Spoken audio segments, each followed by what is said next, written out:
Welcome to Cyber Week 2022.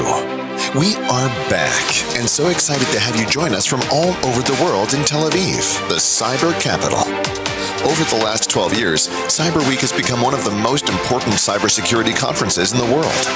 If you are looking for top content, world-class thought leaders, expert ideas, and professional networking, then this is the place to be. Our week is packed with over 30 conferences, roundtables, and networking events, all featuring cyber innovation and technologies that are changing the world. Cyber Week is hosted by the Blavatnik Interdisciplinary Cyber Research Center and the Yuval Ne'eman Workshop for Science, Technology, and Security at Tel Aviv University, together with the Israel National Cyber Directorate. Today is packed with plenty of events exploring the cyber landscape, including cloud, cryptography, policy, fraud, privacy protection, international crime, nation-state attacks, crisis management, supply chain security, OT security, and more. Whether joining a conference, roundtable, or workshop, get ready to be blown away by the incredible knowledge and expertise of our speakers and guests. Take your seats. Time to begin. The cyber event of the year starts now.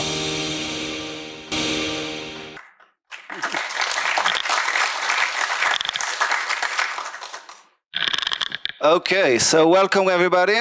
My name is Moshe. I'm the chairman for the local chapter of the Cloud Security Alliance. I will be with you throughout this event, introducing our guest and making sure that everything works well. So first of all, thank you for coming here. We are very excited after the long COVID period to have everybody just like that in frontal. This event is basically organized by the local chapter of the Cloud Security Alliance. We're a group of security professionals who are promoting the responsible adoption of cloud computing in Israel, and we're supporting the innovation scene in Israel, all the startups and the cybersecurity innovation scene that we have here. So we're trying to support the growth of it by introducing them to the Cloud Security Alliance, best practices, research, and or other options that the Cloud Security Alliance is offering.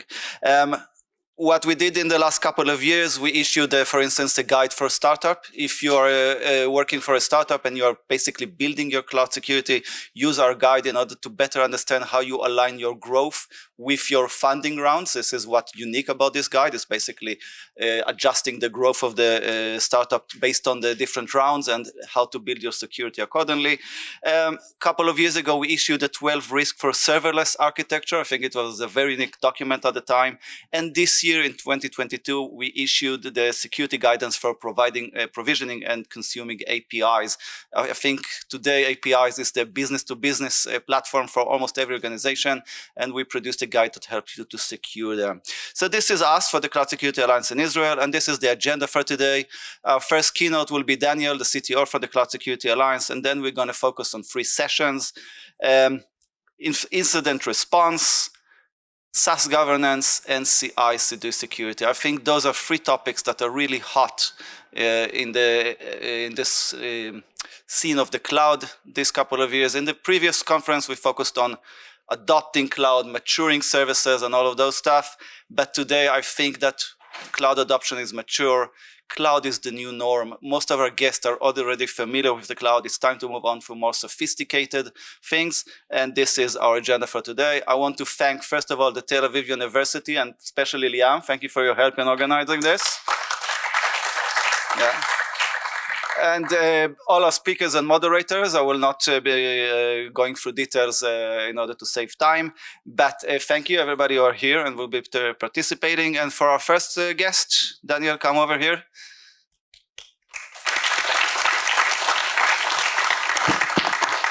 Thanks, Moshe. Good luck. Thank you. Good morning, everyone. Great pleasure for me to be here. Special occasion, as Moshe said, finally we got rid of COVID, or sort of. So yeah, back on the road traveling, and so back to be, so happy to be here back in Israel after actually 12 years.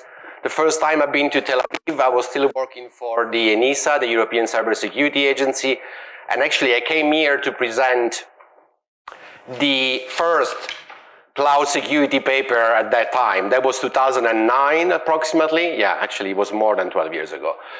unfortunately.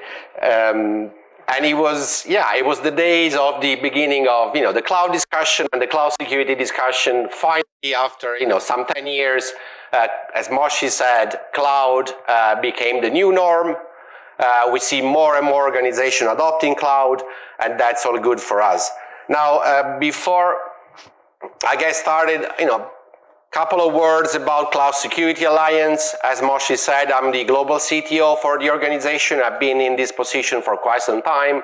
I joined the organization 2011, coming from the European Cybersecurity Agency. By now, CSA has become the largest cybersecurity organization worldwide. We got about, it says there, 107 individual members. Actually, there are more than that. We are almost under 30,000. But what is also very important is that we got over 400 corporate members, and a good 40% of them are not anymore vendors or cloud service providers. They are, in fact, large cloud buyers. And that, I guess, is the proof that cloud is becoming mainstream, and organizations are coming to us in order to get some guidance. What we do, for those of you that are not familiar with CSA, we do mainly research in the space of cloud. We cover pretty much any single topic around cloud security, even though in the last few years, we have been also extending the scope of what we do to cover also IoT security, blockchain, and lately jump into artificial intelligence as well. We got a bunch of chapters, over 100 worldwide, and the Israeli one that Moshe is leading is certainly one of the most prolific and the most important that we have. So thank you, Moshe, for doing the great job.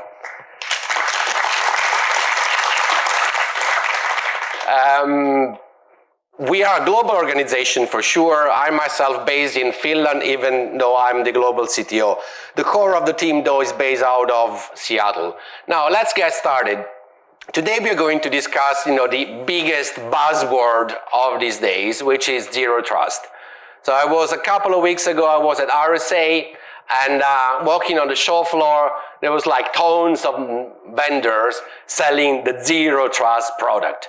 Now, at this point, despite, a lot of effort, there isn't really like a final definition of what zero trust is. Certainly, though, there are a bunch of principles on which there is enough consensus that kind of define the concept of zero trust. Certainly, as I said, it's not a technology. So if you got a vendor that is coming to you and telling you, I'm selling you a zero trust product, that is technically a BS. You can make the translation. Not to say that products are not going to be important in your zero trust journey. They will certainly be. But zero trust is not a matter of products. It's really a philosophy. It's a change in your mindset. A new way of approaching security, or better said, it's the application of those pillars of cybersecurity that we should have been adopting for the past 20 years. We possibly didn't in the right way. All put together, so all stuff, all concept, reorganized together according to philosophy, a new approach, a strategic approach to cybersecurity. Currently, CSA we try to be a bit pragmatic, and we say, okay, we need to start from somewhere.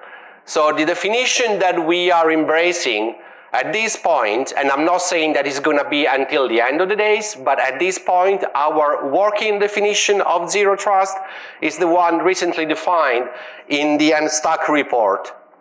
So you can read it by yourself. I don't need to go through it, but the tenets are zero trust is a cybersecurity strategy premised on the idea that no user or asset is to be implicitly trusted. That's really the core of it. I'm going to share the slides, so no worries.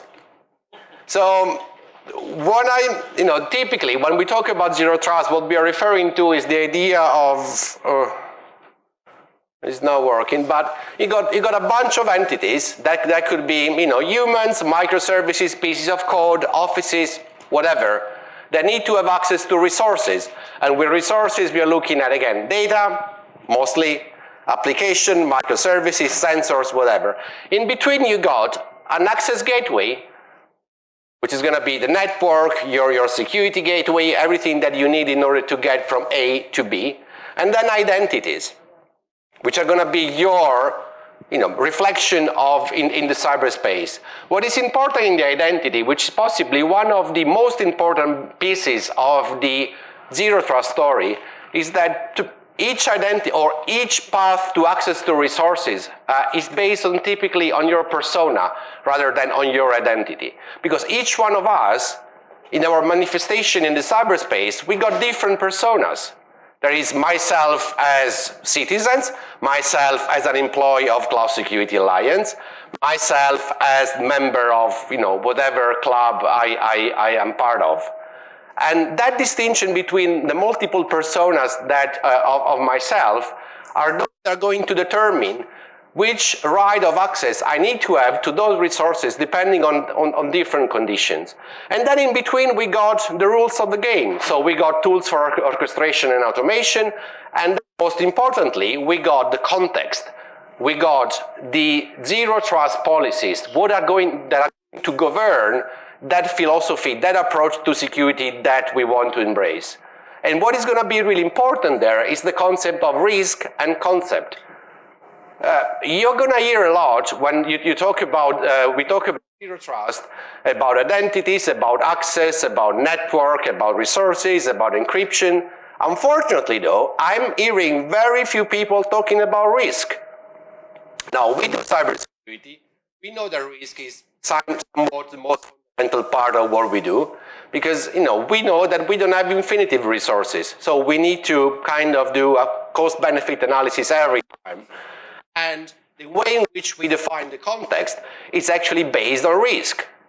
It's basically a continuous calculation of the risk that a certain asset is exposed to. Now, moving forward, there's been a bit of an acceleration. I would say the reason why Zero Trust has become like such a buzzword, certainly from the contextual point of view, is because of complexity, really. So we have had, we know that we live in a situation where organizations are embracing multi-cloud, hybrid cloud, thousands of SaaS applications, which is going to be one of the big topics for this morning. Need to manage IoT devices, operational technologies, ICS, and so on and so forth. That's a lot of complexity for our security team to manage. The other big driver for the hype has been the acceleration that we've seen with COVID. Now, we all know the story because, we have been all living this, madness for the past 2 years. But we know that approximately 2.5 years ago, overnight, organization has to dramatically accelerate that process of giving remote access to employees. So the issue of remote access, bring your own device, it was already a very hot potato before COVID. COVID, it just made it explode. And that has been one of the reasons why there's been also so much political attention around the concept of Zero Trust. Now, I'm pretty sure that the buzz around Zero Trust, it would have been slightly smaller if it wouldn't been because of in May of last year, the president of the United States issued an executive order in which he was specifically calling out the need for the US public administration to move as quickly as possible towards a Zero Trust architecture. That, of course, he made it pretty clear that there was some money in that market and everyone jumped into it, which is good. I mean, from the perspective of a cybersecurity practitioner, that's all good because it's really moving towards the right direction. And then finally, the reason why Zero Trust is so important is because, frankly, we live in a world where truth and science becoming somewhat relative, which is like it's a blasphemy, especially if said within a university campus. But that's how, unfortunately, it looks like. People are kind of, questioning the pillar of science. Now, and that's why we need to move to a philosophical approach that is based on skepticism. Now, this is something that has been kind of my personal driver, during my life. I'm sorry, it's not that I don't trust you, but I try to be skeptical. I'm going to trust you eventually. And eventually, it has to be based on the concept of evidence. That's what we are talking about. We are talking about trust not as a feeling, not as an emotion. It's not that I don't have emotions or you don't. Everyone has emotions, but especially when we are dealing with accessing to critical data, that's no emotion involved. It has to be evidence-based trust. Now, with parentheses, personally speaking, I'm not a big fan of the name Zero Trust. To me, in fact, it's a kind of misnomer, because effectively, here we are not talking about zero trust. We are talking about the idea of building trust. It's about defining what are the rules of the game, defining the principle around which I can trust you in a specific moment in time to have access to resources. And now, John Kindervag is a very good friend, so I told him already, you are a great guy. He has been, somewhat by everyone defined as the inventor, the grandfather or father of Zero Trust, which is true. What he did something to me special, very simple. He took a lot of simple concepts that were the foundation of, that were supposed to be the foundation of cybersecurity since the very beginning, and he put them together and he gave it a label. That's called marketing. Good marketing though, and it's also a good way to drive people towards a very simple concept. Now, if we look at we have been discussing about the principles of Zero Trust, so let's try to figure out what those are. So first of all, one of the key principles of Zero Trust is about design the system from the inside out. Starting from what is important to you, what is typically called in the jargon the protect surface. So this is kind of reversing the logic that we have been applying for so long. So long, the moth and castle type of approach, you build a big perimeter and you put inside resources, and then whoever is outside is not trusted, whoever is inside is trusted. We all know that that has created a lot of problems, to name one, insider trap, but also the issue of, for instance, lateral movements within the organization, escalation of privileges, and so on and so forth. Here the idea is to reverse the logic, really. You pick your asset, you pick what is important to you, and then you define security around it, rather than other way around. The other key principle, and this is something that I mentioned already, it's about trusting no one or nothing. No one, okay, no individual person, but not like entities or machines, until it has been properly validated and verified. So the idea here is that you need to assume breach, you need to presume an hostile environment, and you need to make sure that, basically there is no assumption made. You're not going to make any assumption. Assumptions are typically dangerous, unless you're going to verify them. And that's what we're talking about here. We are talking about always verifying who is going to have access to. And that access is not forever. It has to be into a moment in time. I'm not giving you access to a certain resources from now until the end of the day. I'm giving you access to resources until you really have the need to do that, until the environmental conditions for you to have access to resources are still in place.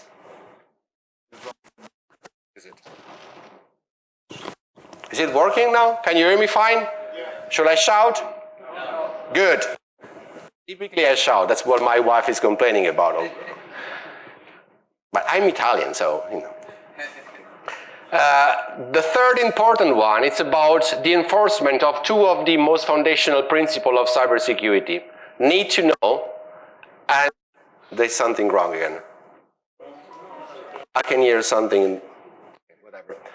and least privilege. Again, this is like, it's supposed to be, common sense at this point. I mean, that's the way typically you are supposed to define your access to resources, but this is not typically what is done. So that's what Zero Trust is forcing you to do. Third one is about defining or changing the resource, the access requirement to resource based on risk and context. And this is something that I mentioned in the very beginning.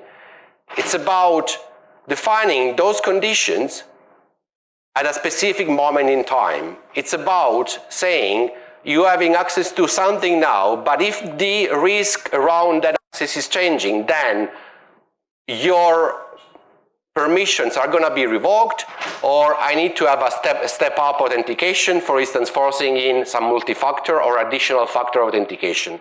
And then finally, monitoring. Monitoring in a continuous base, well, whatever that is possible, what is going on within the infrastructure, because the information that you're going to collect is going to be that information that you use in order to generate context, to define the context, and to measure risk. This is a very simple representation coming from NIST 800-207. That's not from Cloud Security Alliance, that's NIST. Just to be clear, because I forgot to put the attribution, but I want to make sure that it's clear that it's not ours. Now, that's essentially the simplified view of what Zero Trust, the logical structure of a Zero Trust environment. So as you can see, there's a clear separation between the control and the data plane. You got two very important bits here. On the upper side, you got the policy decision point, and the lower side, you got the policy enforcement point. Now, the policy decision point is really the brain of the architecture. Is where the governance, the policy, the risk-based decision are defined and taken. And input to that brainy box, there are, data access policy, PKI, management SIEM, logs, and so on and so forth. So all that telemetry that you collect from the infrastructure that are going to, as I said, define the context. And then on the lower side, we got the enforcement point. That would be your access gateway. That would be the point where the policy is getting enforced and where a user or device that need to have access to resources has to go through in order to verify that he has the right to do so. If we look at the real world, those are some good examples of some of the implementations model. Those are mainly somewhat a network spin, which so far has been the leading technology to define Zero Trust. Simply because in our industry, it seems that we have been pretty good in defining network products, pretty good in protecting the endpoints, but not as good in the identity side, on the identity side. That's why you don't see so many vendors in the identity space claiming Zero Trust. A few exceptions, but that's one of the biggest problems that still we need to solve. Now, as you can see, we got the Cloud Security Alliance software-defined perimeter up there, the blue box. This is an architectural approach that CSA started in 2013. So, way before all the buzz around Zero Trust started. The other approach that started way before the Zero Trust buzz started is the Google Beyond Prod. So, Beyond Prod is a paper that Google published around 2014, in which essentially was describing the approach, the Zero Trust approach that Google had already embraced and implemented starting from 2011, 2012.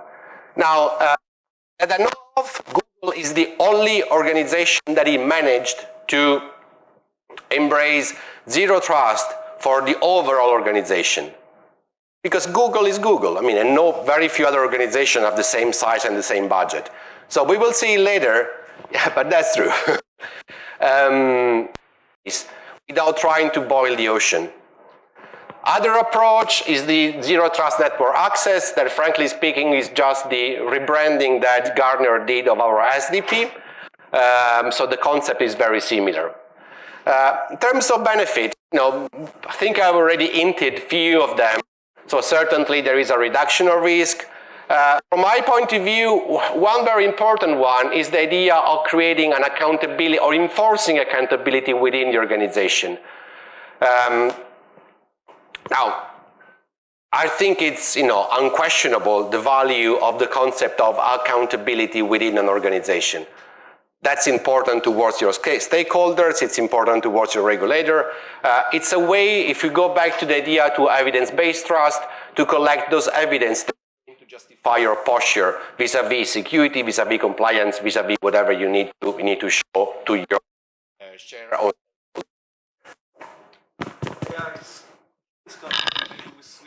Okay, can you hear me here? Okay, I can use this one. Just feedback. I already talked too much. I mean, you're forcing me. I will, huh? I think this is working, yeah.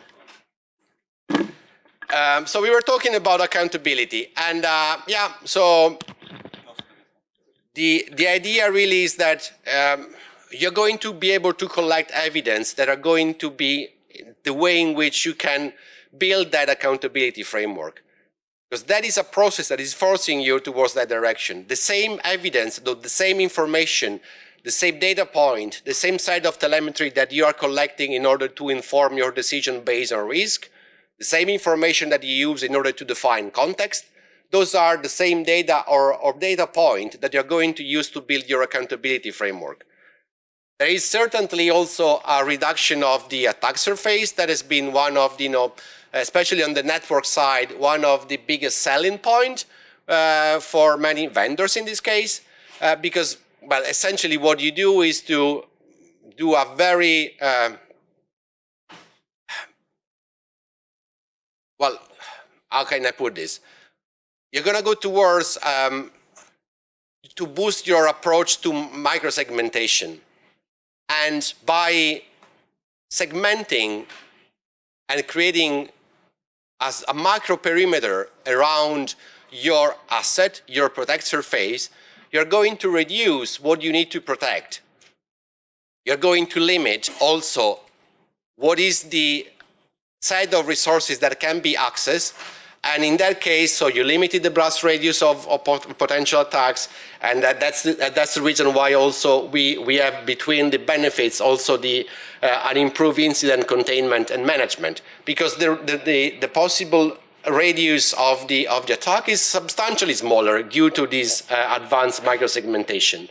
We talked already about the reduction of complexity. We talked already about the enforcement of least privilege and need to know.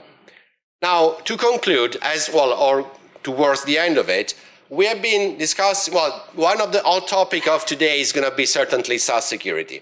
I mentioned in the beginning that SaaS is becoming, or has been for quite some time already, one of the biggest issues for many organizations. The reasons are, very simple. Shadow IT, difficult to control, thousands of applications that organizations are handling. And then the question becomes, so, how, and the other good point, well, the other important point is also about how to manage the risk or make an informed decision on which SaaS application are supposed to be allowed. If I'm an organization that is having 1,000 SaaS applications, how can I streamline the process of evaluation of each SaaS? If you talk to banks, they say, well, we have, few SaaS applications that are important to us, except that are used by 20 users. How much time shall I be spending in assessing the risk of a SaaS application that is used by 20 users? I mean, there must be some sort of cost-benefit analysis. And again, Zero Trust can come into play very well here. I mean, this is one possible approach, simple architectural approach. Essentially, you're hiding your SaaS behind a Zero Trust gateway. Now, I'm not suggesting that all your applications are supposed to be behind a gateway, because there are some of them that, frankly speaking, they are not critical enough to deserve that treatment. It wouldn't make sense for you to spend or invest money to boil the ocean. Well, unless, again, you're Google or you're AWS or whatever, one of the big one with kind of infinitive budget. But otherwise, I mean, you need kind of cherry pick what you are going to do. And all the issue of, misconfiguration and trying to limit and to understand what are the, misprivilege that have been given to a certain users, that is kind of solved by using that protect gateway there. Now, to conclude, now for real, a set of, strategy and planning recommendation on how to approach zero trust. As I said, this is going to be primarily about risk management. So if your organization is weak on that side, do your homework, because that is going to be the foundation of it. Unless you get that right, you're not going to get anything else right. Then, of course, apply common sense. Start from your needs, know yourself, define your goals. Start small. Define few important protect surface. Again, do not boil the ocean. It's not going to work. Just cherry pick what's important for you. It's going to be few, like 10, 20, 30. It depends on the size of the organization, really. But that is going to be the place from where you're going to start. And then reiterate. Then key important moves are going to be the definition of your of your users. You need to have a good map of human and non-human users. Because if you don't have a clear view on identity, well, that is going to be, again, it's like the discussion before with risk. Unless you have a clear understanding of the users, their identities, and their multiple personas, it's going to be kind of tricky for you to have any meaningful zero trust approach. Then at that point, you need to define your architecture and start mapping your data flow. So if we go back to that slide in the beginning where a user needs to have access to resources, that flow of data has to be mapped. Otherwise, it's going to be impossible to manage. Then at that point, you can start picking your implementation approach, whatever that is. Of course, we are biased. We are Cloud Security Alliance, and we recommend you to use the SDP approach from the network perspective. I think that's the way that we didn't touch upon it a lot. One of the key benefits of the SDP is essentially the hiding of the network. One of the foundational technologies, even though it's not mandatory, but there is is heavily based on SPA, single packet authorization, but that might be a different discussion that we can have, at the end of this conference. Then define your policy, and then finally pick your technology. It's important too. I mean, we need to please the vendors as well, right? I mean, it's like we got a bunch of vendors in our membership, so we want to keep that, close to us. And then monitor, review, and keep on defining the context. But as I said now, ad nauseam already, be agile. Don't boil the ocean. And with that, I thank you very much for being so patient with me, and I'll see you today. We have time for questions. Okay. So thank you very much, Daniele. I'll call the next panel, the incident response panel, and Ofer, you want to introduce your guest. In the meanwhile, while they get organized, I'll click on the slides and also share with you that in 2013, we did the first meeting of the Cloud Security Alliance, the renewed chapter. And the meeting was about a concept that was called SDP. And nobody talked about zero trust back then, so it's amazing to see how big step this zero trust has become since then. But the concepts are still the same. So, Ofer, stage is yours. Thank you. Hi, everybody. This is really exciting. It's my second conference that I see people now this month after 3 years of COVID, or 2 years. So it's great to see so many faces here. So we have today a 1-hour session on understanding and preparing for cloud incidents and cloud incidents response. And we have an esteemed panel of speakers here. I'm just going to quickly introduce everybody, and then every speaker will introduce himself in detail. We have Kochavit Almagor from Google Cloud. We have Yael Malka from Sina Media. We have Lior Zatlavi from Hermetic, and Nir Bar Yosef from the Israeli government. And we try to build this mix of vendors and enterprises to each bring their own side. My name is Ofer Maor. I'm from Mitiga. I'll be the moderator today. And so the way this will be structured is we split this session into two parts. First part, each one of our speakers will do a short talk, 5 minutes, just cover one topic to get things moving. And then after that, we'll move into a Q&A session led by me. And we'll also let the audience ask questions in the end. So think what you want to ask this great group of people. So as I mentioned, my name is Ofer Maor. I'm the CTO and co-founder of Mitiga. Been a hacker at heart, pen tester, doing cloud and app security most of my career, a day, and incident response at nights and weekends, because that's when they all come in, always. And just a quick word about Mitiga, my company. We do cloud incident response. That's why I'm here, obviously. That's what I've been doing for the last 3 years. It's a whole new world there. We build a platform to help change the way incident response looks. I'm not going to do a marketing pitch now, but you're happy to talk to me after that. So without further ado, let me introduce, okay. So as I said, in this session, we'll learn about cloud incident response through the eyes of practitioners. We'll discuss both the challenges and the opportunities in this space, because the cloud introduces a lot of challenges, but it also lets us do things differently, and some of it is very cool. And we'll understand what you can do today to become more resilient. So now, without further ado, allow me to ask the first speaker, Lior, to come and talk.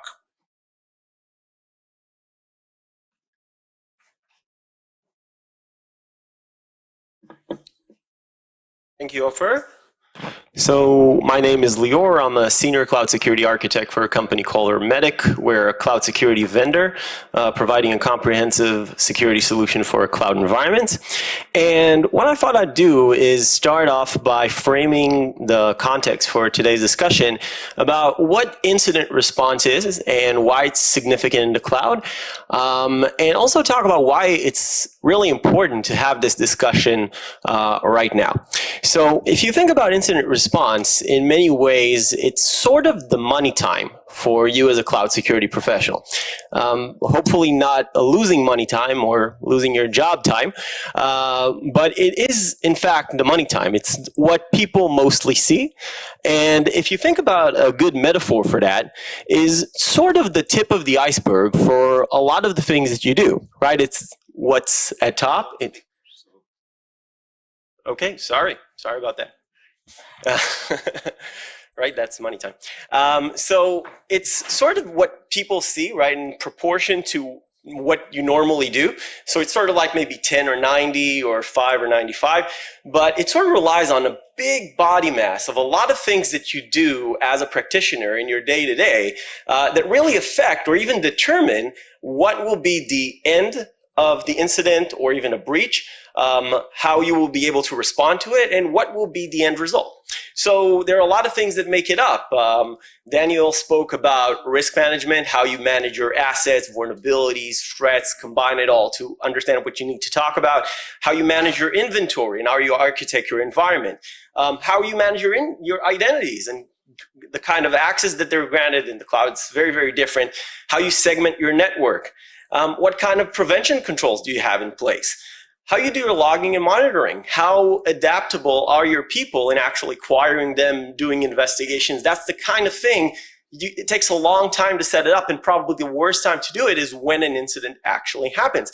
Now, it's not only things about your technology, it's stuff like, what kind of personnel do you have? Do you have the right people on board to manage these kinds of incidents? What sort of relationships do they have between them? That sort of thing doesn't happen in a day. It happens over a long period of time. It just comes to the surface when it's clutch time. What kind of training do they have?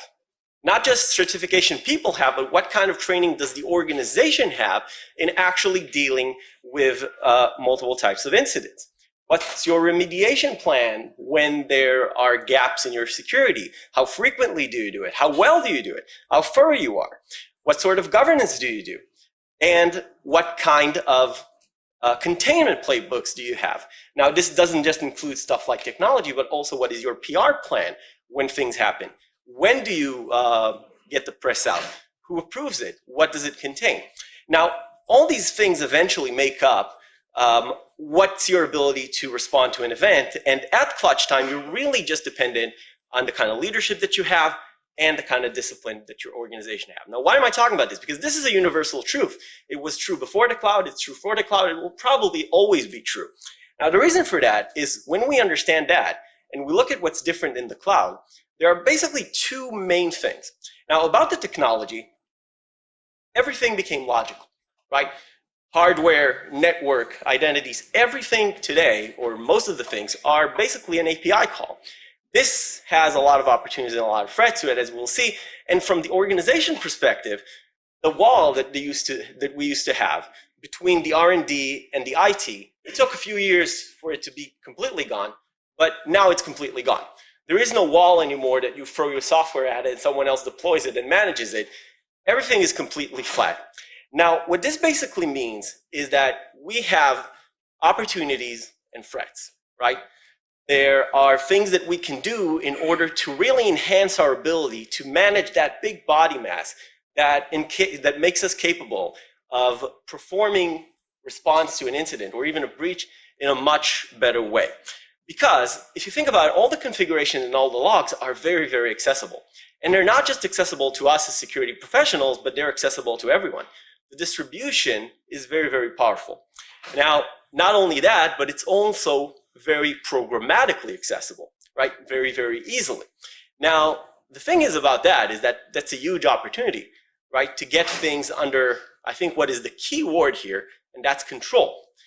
But threat is that things can also very loosely get out of control because everyone has their hand in the cookie jar, right? Distribution might not be your friend if you don't do it in the right way. Environments changes very, very quickly because demand is there, because business know what the potential of the cloud is and business is king and they're going to get their way. And everything that is so ephemeral is very susceptible to change, to mistakes. So to sum this all up, control is the key word. You have a huge potential to get things under amazing control, but things have the potential to get very easily and very widely out of control. So this is why it's extremely important to have this discussion today. So when an incident happens or even a breach happens, you're much, much better prepared to handle it. Thank you.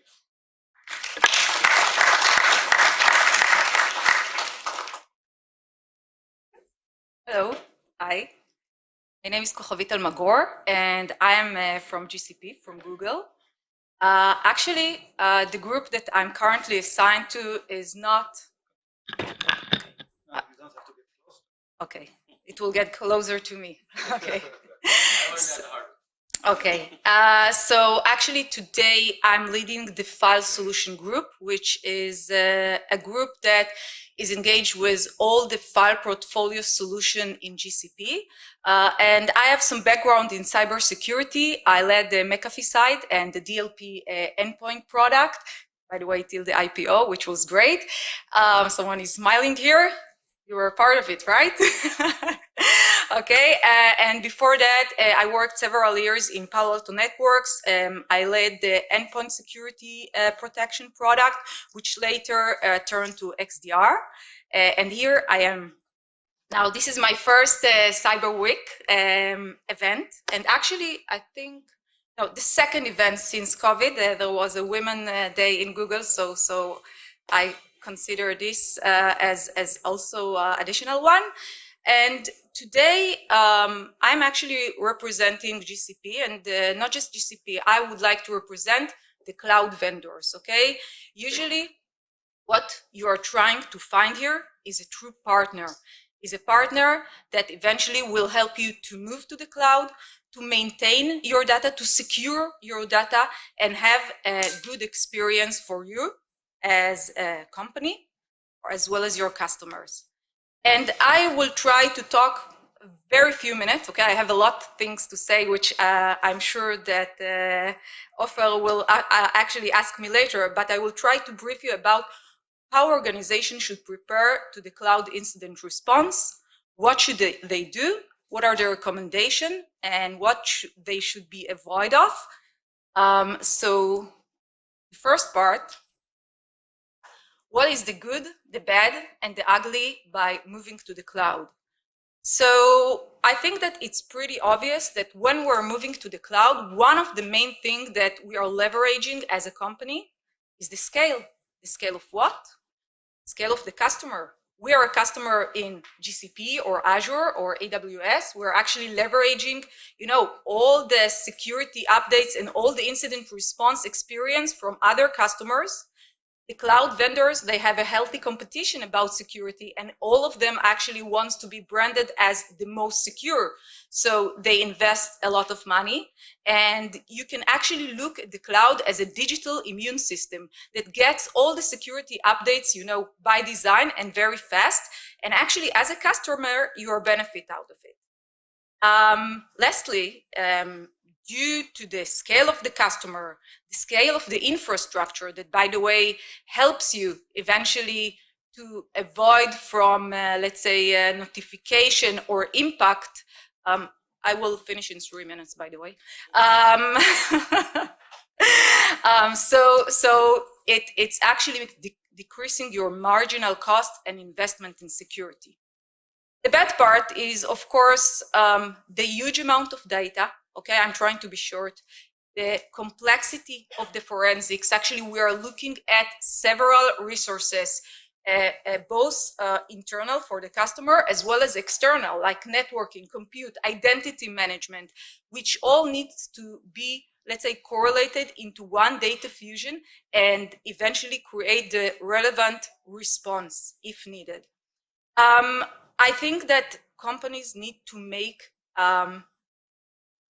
a change in their state of mind, how they perceive security. Daniele, I think, talked here about the zero trust. I think zero trust here is fundamental since the perimeter actually became blurry and we are not anymore in the on-prem environment, which we have the secure area and the unsecure area. I think that eventually our people, they might fit to the change, or we might train them, or we might replace them with other relevant people which are more professional. Lastly, the ugly part, I would say 3 things. First of all, it's a transition stage. And I think that also Daniele mentioned that it takes time. Its incident response is not like, this is the configuration and this is what we should do. I think that there is a learning phase that we as an organization needs to learn and to learn out of mistakes. I think that also there is, in this transition stage, we need to actually take and manage sometime 2 environments, because we're talking about hybrid environment of on-prem and cloud, and it creates some kind of ambiguous. And lastly, if you are not aware of the tools of the cloud provider and how to use them, you will probably find yourself paying a lot of money at the end of the month. And believe me, I hear customers that are complaining, and I think that they are right. But I think that there need to be a joint work with the cloud provider. To last slide, I'm fast. Okay, so what's the difference? So I'm just going to sum up. We're talking about the scale, the amount of the attack. Okay, the surface is actually, larger. Anyone can just run a VM in the cloud. The amount of information, and actually the SOC team size, which eventually not always trained and cannot grow in the same ratio. The complexity, we talked about it. And lastly, the new security model. We are actually now needs to have a true partner. We want to rely on the cloud provider, and we want to find a cloud provider which is safer by design and secured by default. And Actually, we need to embrace the zero trust philosophy as well as a modern SIEM. Lastly, I would like to leave you with a kind of thought of a balance. And what do I mean by balance? When we're talking about incident response in the cloud, we need to evaluate how much of our, let's say, operations will be automatic. Of course, we cannot avoid automation with the large scale of the data, but we also need to understand what operation will be manual. We need to understand how conservative will be our default policy. And that is, as I said, it's a learning phase, and sometimes it's ugly because we're learning out of mistakes, and mistakes hurts. Yes, also in the price. So we need to understand if we want to have a very, let's say, conservative configuration or compromise, which will create a false negative. And lastly, we need to understand what and how high, how long, and how deep we want to leave the dependency on the cloud provider. Thank you.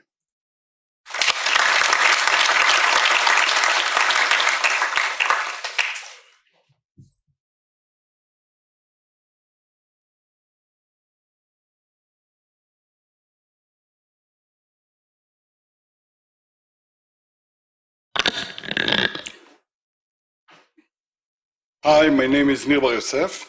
I'm from the Cyber Defense Security Unit of the Government of Israel, part of the National Digital Affairs Directorate.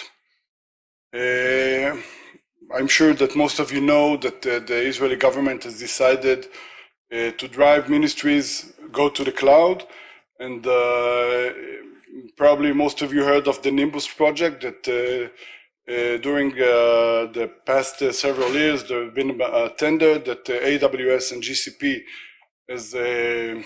will bring two regions into Israel, but they will be hosted in Israel, and that brings us several challenges that we need to face as a government. The first thing we need to understand is the differences between the private sector and the public sector when we're talking about shared responsibility model. As for the private sector, it's quite common. There's the customer and the provider, and there's the contract between them, and each one knows the borders and which is responsible for what. And it's a known issue. It's a common issue. In the public sector, though, it's more complicated. The customer here is actually a ministry. And as a ministry, he has to set up he has a setup of rules and regulations and government decisions that he needs to stand in, and he needs to bring all of this into implementation on the cloud platform integrator or the application development provider. And it's more complicated because not all the time they speak the same language. So it's a bit of a challenge. And above all that, all of the systems, we have the government SOC. The government SOC has logs from all of the ministries into one big SOC that should, here is the guy, that should see the whole picture of events from all of the ministry. And it's also another challenge because all of these systems should be reporting to this SOC, and it's a big challenge. When we're talking about incident response, there are actually three parts that we need to take care of. The first one is the preparation, the IR readiness. The first thing we do to deal with this issue is regulations and guidance. We ask from each ministry to have a procedure ready in order to deal with all kinds of incidents, and hopefully they won't happen, but they need to be ready for that. So we help them with this. There's the Government Cloud Committee. Each ministry that wants to go up to the cloud to upload an application or whatever, it goes to the committee that authorizes and checks out to see if it's the proper way they do it, or if the data that is in this application should be on the cloud, and other stuff like that. The Cloud Center of Excellence, the CCOE, was established 1 year ago, probably 1 year ago, and it's It should be able to set up standards to the ministries and guide them and have all kinds of decisions. And one of the decisions that has been made is building a government landing zone. We have decided that the best way to have the policy enforced is by building a landing zone. And it's quite a hard task for some ministries. So we have decided to build a government landing zone that help us enforce all of the policies that the government should have. The second step is detection. Again, the government SOC, the GSOC, needs to take all of this data and analyze it. So we have some challenges that we are facing. The first one is the migration from the on-prem to the cloud, because today we are working mostly on on-prem networks, and we need to bring all of the clouds to move all of the logs to the cloud. It has many challenges that include in this process.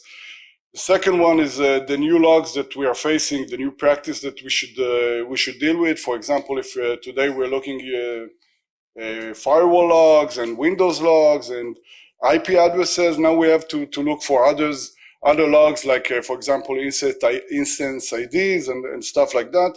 We need to train the people in order to be able to analyze them correctly. The compliance issue that we want the ministries to be able to set up a compliance that is suitable for the government. And the challenge from today, we are actually in a kind of a closed network that we have the logs moved to the GSOC in quite a closed infrastructure. And now the internet and the cloud is a challenge. And above all that, we want to be able to see one image. I mean that we have the cloud platforms and the on-prem platforms, and we want to be able to see one picture, one image of all of the public sector. As for the response, as you probably understand, we have a great deal of a big volume of logs that we are dealing today. And if we want in the cloud to be able to respond in a proper time, so we would like to have some automation tools and remediation tools. And of course, we have to train our IR team that is used to certain kinds of response that they do today, mostly on-prem. They need to be able to do it also in the cloud. Thank you.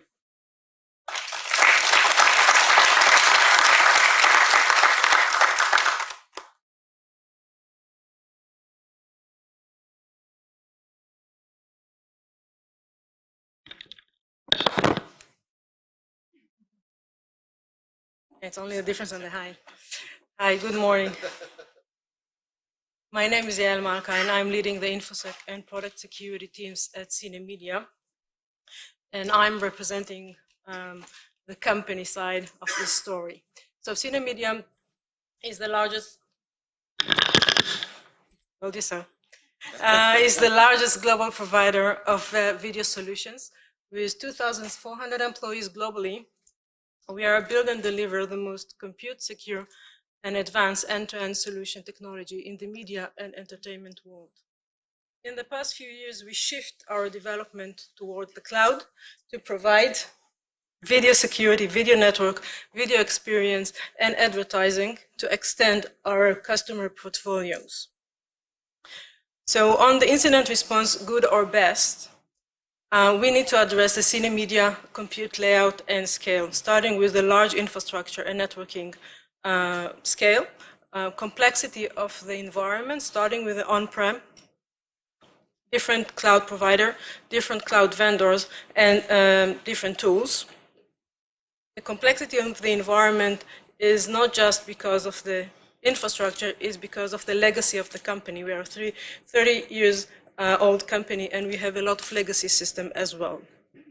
To keep all of that working, we need to make sure that the knowledge and skill sets of our teams is prepared in a case needed. InfoSec is owning the incident response process, but this is a cross-functional activity, starting with InfoSec, but more than that with the R&D engineers, with the delivery guys and IT. We do have some shadow ITs, and it will be relevant to the solution when we are needing to handle with the incident. The shadow IT is coming mainly on the R&D side. Our developers are the account owner of their services, therefore they're responsible for the security maintenance and upkeeping on the routine time. But when we come to an incident, it's important for them to be ready and understand how incident is handled and what they need to contribute during that process. The initiator of the incident response can come from different resources. It can come from our internal resource, like our SOC vendor and SOC services. It can come from our developers, customers, the cloud provider itself. And we need to make sure that everything is coming to one single workflow and one tool that help us to monitor what is happening. What we see lately is that due to the reason we are monitoring our account usage, we see that when we have cost changes, it's from time to time indicate for security breach or DDoS, and therefore it's initiate an incident response as well. The challenges, starting with the lack of centralization and missing control. Since we have a hybrid model, we do have a large on-prem scale. We have Microsoft Azure, we have AWS, we have GCP. We need to make sure that all of this is an orchestra of things that work.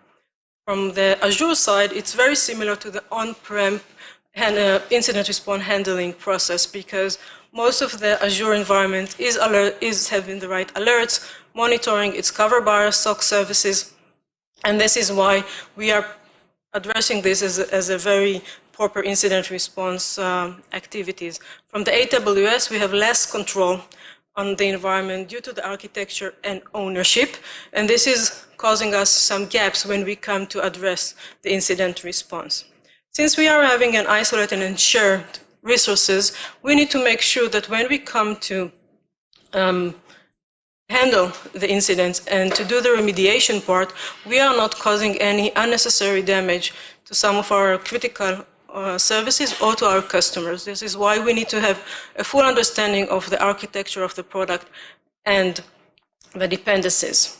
On the investigation side, the forensic capabilities and knowledge become to be much more time-consuming and challenging due to the rapid changes in the architecture that we see and be in line of business with what is happening in the development side. To summarize, incident response is part of our security posture. Okay, we're seeing that happening from our customer, from the insurance. They are coming to us, asking us how we handle an incident, how often we are testing this procedure, and what is the quality of those processes.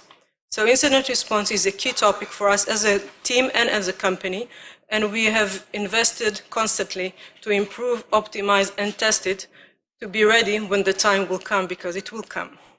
Thank you. Thank you very much. So before going to the questions to this esteemed panel, I wanted to tell a short story of a cloud incident.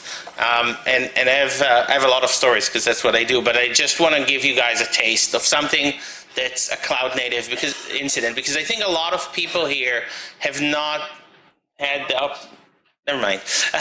have not yet had the opportunity to experience a real cloud native incident. So this is a story, just go quickly through it. An incident that occurred with one of our customers. And basically, we get the call that they have now an indication that their GitHub account has been breached and their entire repo has been downloaded, right? And we started investigating, and you can see part of the timeline. And so this was through a GitHub marketplace application. The vendor of that marketplace application, DeepSource, a static code analysis for security, no less, was breached. Through that, they got the OAuth tokens for the different customers. And basically, one of their developers tried a POC of this, right? They tried a POC, was the end of the year, ran it, wasn't happy with the product, forgot to remove the permissions. The permissions were under his user, right? So we see the attack under that person's user. A few months later, deep source gets breached through a phishing attack, right? Everything starts with phishing, right? Not everything, but a lot. But in this case, as I said, they used it to get access to the code of the customers. Now, the code has secrets in it. It shouldn't, but it does, right? It was actually a really great story because we were talking to the customer and they were very proud on the fact that they removed all the secrets from the code and moved it to a secret manager just a few weeks before this transpired, only they didn't think about the fact that all their GitHub history still has all those secrets. So some of them were expired, some were not. Ended up starting investigation. But what was really interesting, and that will bring me to what I really want to talk about, is how hard it was for the customer to understand what happened, right? So the incident originally occurred in April when Deep Source was breached. They accessed the code of our customer at the end of May, and they were only notified by GitHub at July, 10 days after GitHub itself discovered it, right? So, we talk about notifications, 24, 48 hours. What a mess. And then when they were notified and we asked for the logs, we got pretty bad logs. So then we had to start looking at everything that an attacker that has access to that code might be doing across different cloud services. So they have AWS and GCP and a whole bunch of other things. And everything needs their own logs, and a lot of that doesn't exist. So this was a really, really big challenge for them. And so one of the big challenges around cloud forensics, right, and we mentioned some of it here, is that we don't have enough data. And when people say cloud, they think AWS, GCP, Azure, right? But it's not just this. It's the applications on top of it. It's the hundreds of SaaS vendors that they use. Okta for identity, Salesforce, Slack. Do you know how much sensitive stuff you have in your Slack? How many people here continuously monitor their Slack logs? Not a lot of hands, right? We do. So there's limited retention, right? If you've ever been in an on-prem incident response that has been around for 2 years, you can get evidence out of a Windows PC years back. But in the cloud, if you didn't bother taking it up front, most logs go away after 90 days, some after 30, some a little longer. And you're dependent on somebody else, right? You're dependent that they collect the right data. You're dependent that they give it to you when you need it. So a lot of these vendors throttle historical data. Why do they do it? They have to protect their infrastructure, right? We talk about the cloud. At the end of the day, those are really big data centers. And so, for instance, with Office 365, anything older than 7 days goes through this special PowerShell that is throttled. And with larger customers, it will take longer than 1 minute to download 1 minute of logs. So as you try to collect the logs, they disappear on you, right? And these are things we don't think about as we're moving to the cloud. The cloud is great, of course, but cloud incident response and cloud forensics is different. And on top of that, we don't have the skills. We don't have the know-how. Most of the large enterprises have a pretty robust IR team, not very good at cloud yet. And there's not enough tools and best practices. So, there's an opportunity there, but there's also a big challenge. And so I go to this, right? The cloud incidents, the world is moving to the cloud and breaches are inevitable. So cloud breaches are here. We need to understand how they're different, and that's what we'll talk about in the next question session. We need to understand that moving to the cloud is both a challenge and an opportunity. It's an opportunity to do it much better, but you need to get there. And it's up to you guys to do that with your organizations. So let's move on to the questions. Now is the time for the light.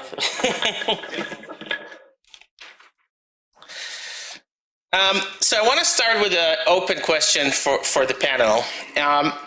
What do you consider the top challenges for cloud IR? And maybe we'll start with the person representing the cloud here. There are no challenges. You should take the mic.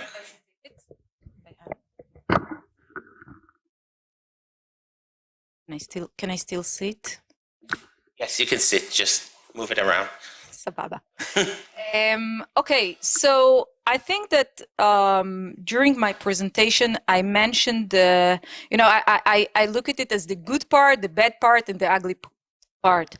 I think that one of the things that actually Ofer mentioned is that you don't have control, because you are currently need to understand that you put your trust in the cloud vendor or any other third parties. Now, I think that the transformation that we are doing is the perception that we don't own the responsibility, hence we need to build some trust relationship.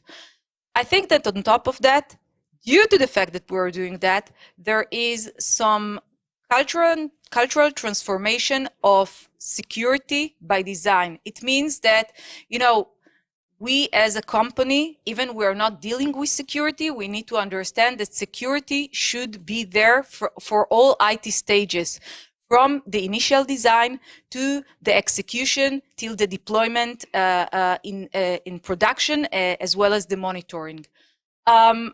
We said that we need to adopt the zero trust, but like Daniel, I don't want that you will take the zero trust as a buzzword.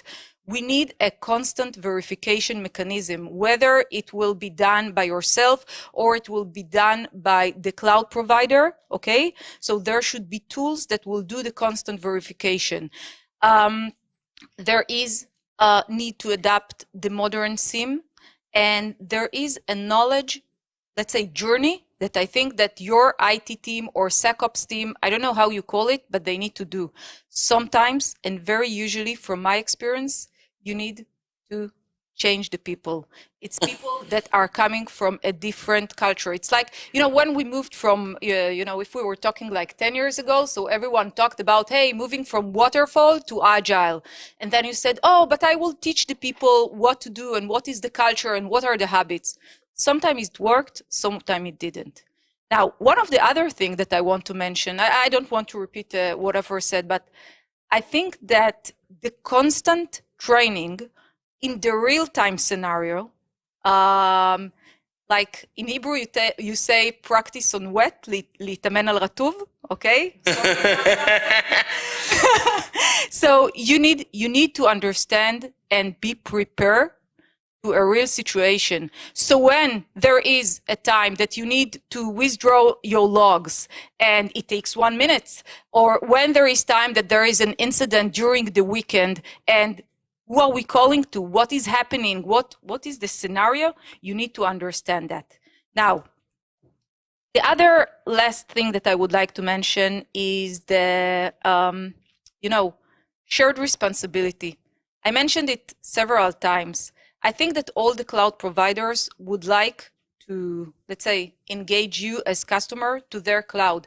And by the way, in terms of security, maybe it's the right thing to do to, to spread your information and data between several cloud providers in order to back up, in order to make sure that if something happened to one, you have, the other one to work with. And also, by the way, for price bargaining, okay, it's not a secret. I think that as there is a bigger TCP, okay, as many people can share and access the information, you need to prepare the response ahead. And what do I mean by that? If you need to, let's say, compress logs, if you need to encrypt them, if you need to do some kind of parsing, do that before, by whatever tools, whether they are being developed by yourself or by the cloud provider, but be ready for the moment. No, this is so. This is really great and music to my ears. But Lior. Yeah, sure. So that's actually a very important topic, and I think that you talked about a lot of things that are very, very important. And I'd like to talk about one thing that is very significant and really is the key to changing things, and that's ownership, right? We talk a lot about cultural change, And what Ofer mentioned is that, of course, there are many things that are very complex. Right? For example, what my company specializes in is analyzing entitlements and the complexities of how permissions are and all sorts of other posture issues in the cloud. And in order for a company or officers of a company to really deal with these challenges, the dime that needs to drop is the fact that they own it, right? And also, Kochavit mentioned the shared responsibility model. I think that one of the cultural changes that we need to understand is that the term shared responsibility is kind of misleading.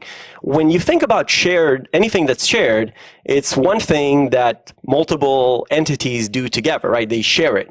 Now, the shared responsibility model, what it really means is that there are several types of responsibilities when it comes to the infrastructure.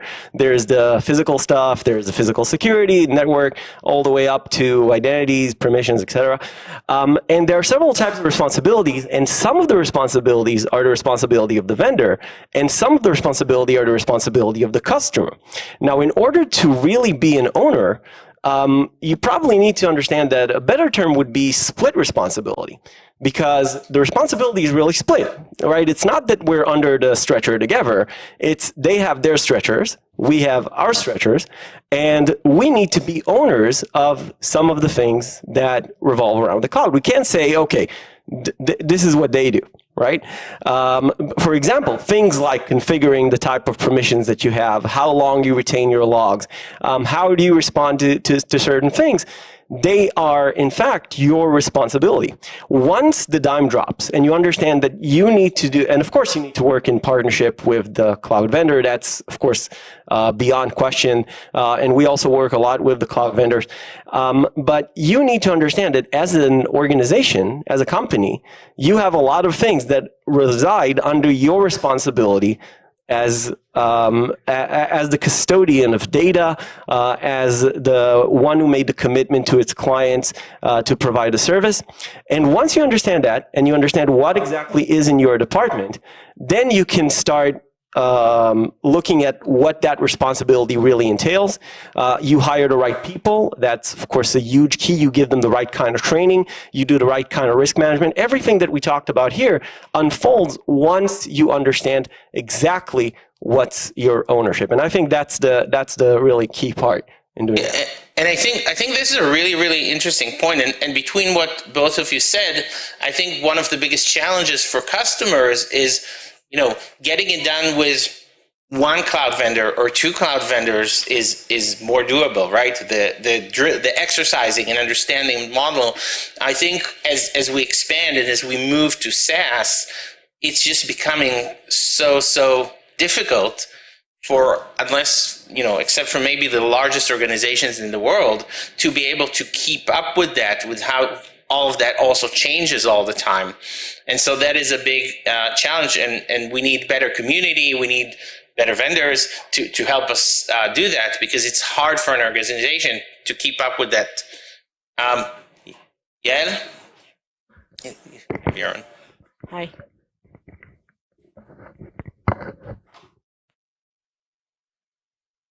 No? Now it's better? Yeah. No? Yes? Yeah, it's fine. Okay. So from our side is React Fast. Okay? Sorry? So you're not hearing me. React Fast. Yeah, React Fast, because when we have an indicator for an incident, with all the structure that we are having and ownership gaps, we need to react fast. Okay, because this is what is important, understanding the business impact and dependencies and who is involving in this, and to make sure we are able to support this 24/7, because most of the organization, as we all, not working 24/7, and we are not a supporting group. So having an incident, identify it on time, doesn't matter if it's on the weekend or holidays or whatever, be prepared, have the right knowledge and awareness to this. Since we have Shadow IT in our account owner responsible for the security, this is bring us to a very challenging position when we're handling an incident response. Thank you. I think we've talked about identity as the new perimeter and zero trust, right? Lior, maybe you want to talk a little bit about where does this put us as far as incidents, or how incidents are affected by that? Yeah, so that's obviously something that we at Hermetic deal a lot with. I think that probably the biggest cause of a huge attack surface, and not only that, but also a blast radius for incidents and breaches, are in fact the configurations of permissions.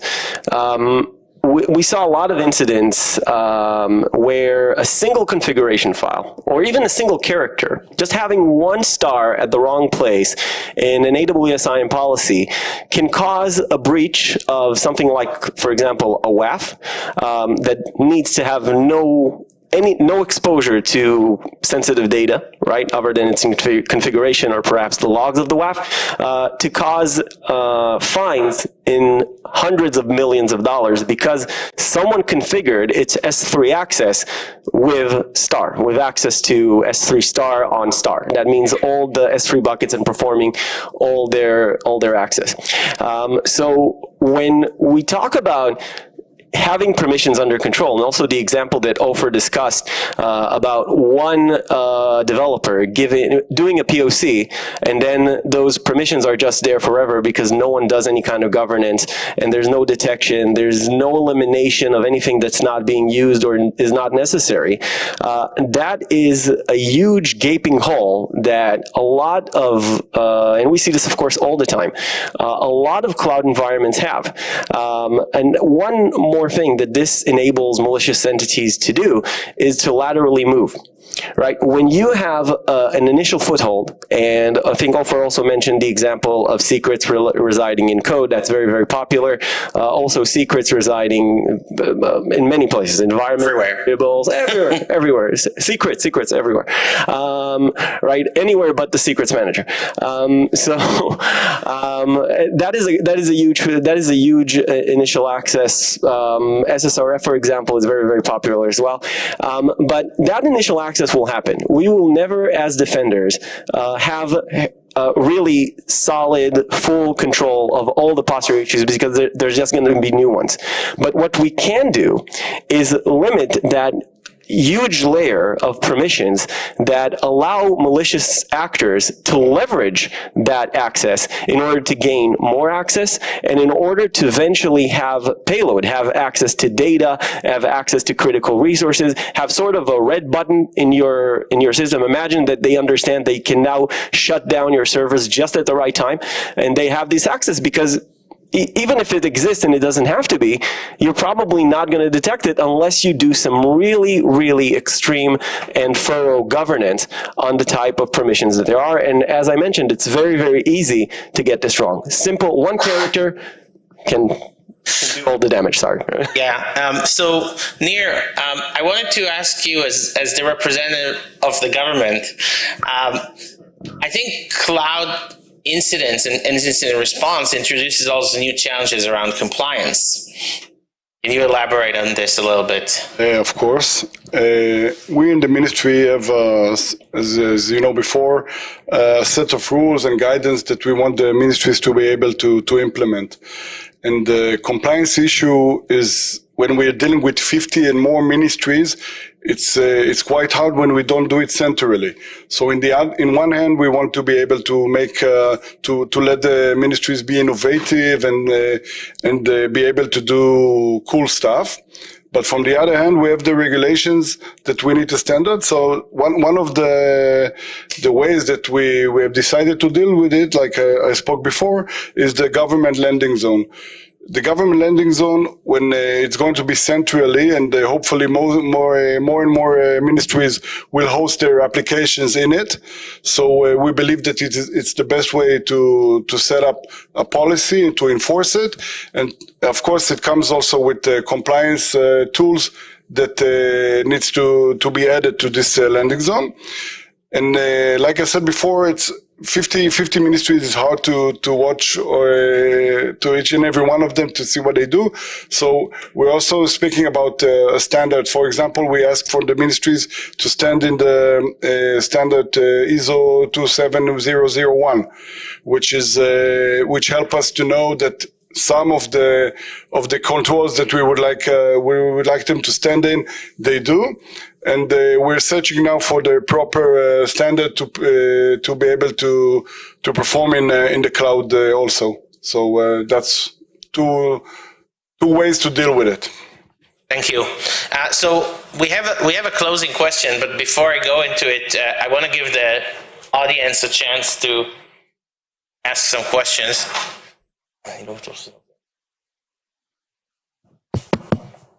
We'll take a couple of questions from the audience and then go to our closing question. I'm Yafit. I would like to ask a question. The vendors that are our cloud provider, what do they mean to do? What do they plan to do about security out of the box? I mean, there's a lot of configurations that can be done by the vendor on the basis that may help a lot of users not to be involved there. Yeah. And this is a baseline that we expect from our cloud provider to do. Can you please present yourself? I'm Yafit, working as a cyber security architect, product security architect, and I work for eToro. Great company. So, security out of the box, or let's say configuration. That's it. I think that I mentioned in one of my slides back then in the beginning of the hour of what is the right configuration. So I think that there is not any concrete answer. If you want to ask me, hey, are you investing in security out of the box? Are you investing in security configuration that will fit to several, let's say, types of organization? I will say yes, yes, yes, and I will knock on the table because we are. But if you are asking me, hey, are we eToro, okay, using the right configuration? I will say, I'm not sure. What is your business goal and what do you, let's say, wish to compromise on? Are you wishing to compromise on a false positive and have a very strict configuration? Or are you actually willing to have, let's say, more compromised security and, God forbidden, have a false negative? So if you are asking me, definitely we are investing in configuration. Actually, I can even say that we are creating different type of configuration per organization with different needs. And that, and I'm sure, by the way, that not just GCP, and I'm representing GCP, but definitely also the other vendors. I do think that you need to work with the cloud provider that you decided to work with very closely, so they will eventually help you to create the right configuration. And lastly, I will say something else. I think that the whole world of security is very dynamic. And I think that what you need today is not necessarily what you will need tomorrow. So I wouldn't say that this is a shebang and that's it. I think that this is an ongoing relationship between you and the cloud provider. And thank you. I'm going to say something a bit controversial, and I hope Kochavit won't be upset with me. But this balance, right? There's always a balance between security and functionality. And the cloud vendors want to offer us security, but they also want us to be fast adopters of their technology. And I don't sit in the room of the product management of the different cloud vendors, but I can totally understand the discussion there because I've been through that discussion throughout my entire life. So we have to accept that every vendor, by default at least, will always give us something that makes it easy to use, even at the expense of avoiding the strictest security configuration.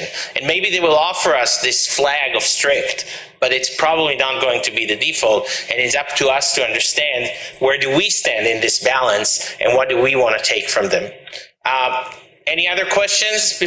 Yes.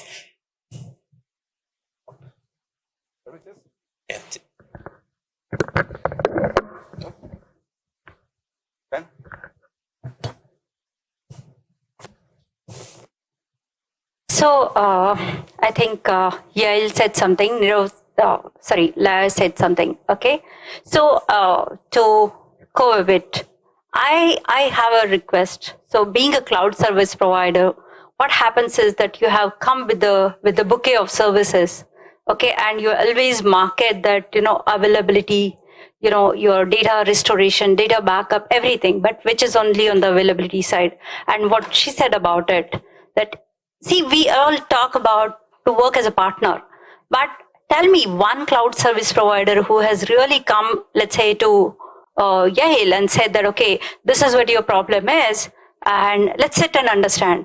Let's say if the regulator talks about having some kind of compliances, okay, for cloud service provider has talked about it, okay, for this I'll help you out. So this partnership comes always two way. Okay, and even today the conversation is happening that, okay, I have everything, okay, you decide what you wanted.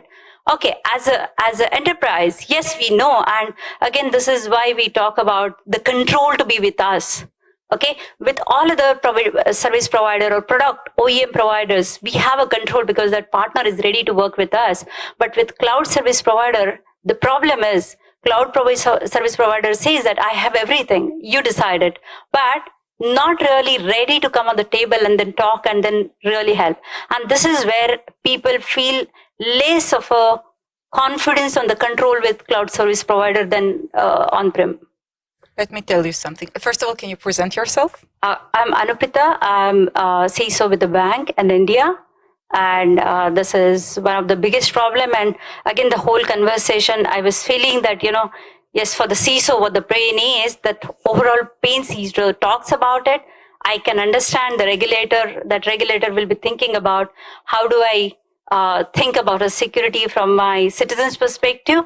But cloud service provider is completely on the other side of it, who says, I have everything, guys, you take it. But what Ofer, I'm sorry if I'm pronouncing names wrongly, but Ofer talks about the GitHub example, that after a long time that bug or rather that leakage was identified, but eventually cloud services provider will not be penalized and regulator will say, okay, you have chosen this cloud service provider, and obviously accountability is with you, and which I agree as a principle, as the governance, accountability is always going to be with the regulated entity or with the partner who is providing services. Okay, so I'm sorry to put you on corner, but this is what the real fact is. It's a great question. It's a great question, and thank you for that. So first of all, I hear you. Okay, so it is a real, let's say, challenge that you are facing. As a cloud service provider, now I'm presenting my shirt, okay? I will say the cloud service provider eventually would like to develop everything that you need. Like you have a menu of everything that you just wish to have. But I think, so they have, for example, a modern SIEM, and they have identity management tools, and they have, DDoS attack denial as a service. They have everything, and they invest so much in security. I think that as a customer, and now I'm just hiding the cloud provider, hiding the swag. I think that as a customer, you need to assess what do you want to take responsibility of, and what would you leave for the cloud provider. And I will tell you one more thing. I think that this is a journey. And in my opinion, okay, you shouldn't give that trust on day one. I think that you should have it like a granular, let's say, phased journey with the cloud provider. So eventually you will be satisfied of the services, as well as what do you implement yourself, as well as what you implement with third parties. I do see, let's say, a collision between what the cloud providers are doing and will do to other companies. And you can see acquisition of security companies of the cloud providers. It's not a secret. But I think that as a customer, first of all, I hear you. And I think that you need to clarify very well, what are your business goals? What do you want to get? And where do you prefer to, let's say, have your own responsibility as the Indian bank, for example. Let's say you want to back up the log. You don't want that someday, okay? I will say just on purpose, GCP, because I don't know, you are located somewhere, will shut down something, and you will stay with you know, no data or not enough data to understand what is the forensic for a specific incident. So that's what I'm saying. I don't think that there is a concrete answer, and I don't think that this problem is actually being solved. And I want to add on that. I think between, you know, there's the stand of the cloud providers, there's the stand of the customers, and I think it's up for us as the security community, as the customers, as some of the smaller vendors, is to push the cloud providers to give us what we need, is to make them give us the data, but also build our own skills. I personally wouldn't just trust the cloud provider to do everything for me. But we're running out of time, so we'll have to... Just one sentence. So extremely we have all the features, extremely we have all the requirements, but I think cloud service provider, even to have the trust on a cloud service provider, should have a framework on when you have a problem, okay, this is where we can help you. So I think that one layer is the one which I think need to be realistic. I will say, please do provide this feedback to the cloud providers that you are working with. You know, this is a great session, and I'm taking your words with me.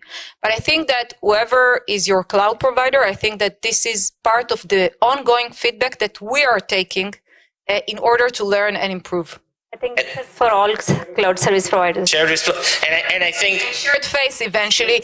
And I expect the regulators to take part of this journey as well. Anyway, we're out of time. Unfortunately, there's a lot more to talk about, but you're more than welcome to come talk to us outside in the break. Thank you very much, everybody.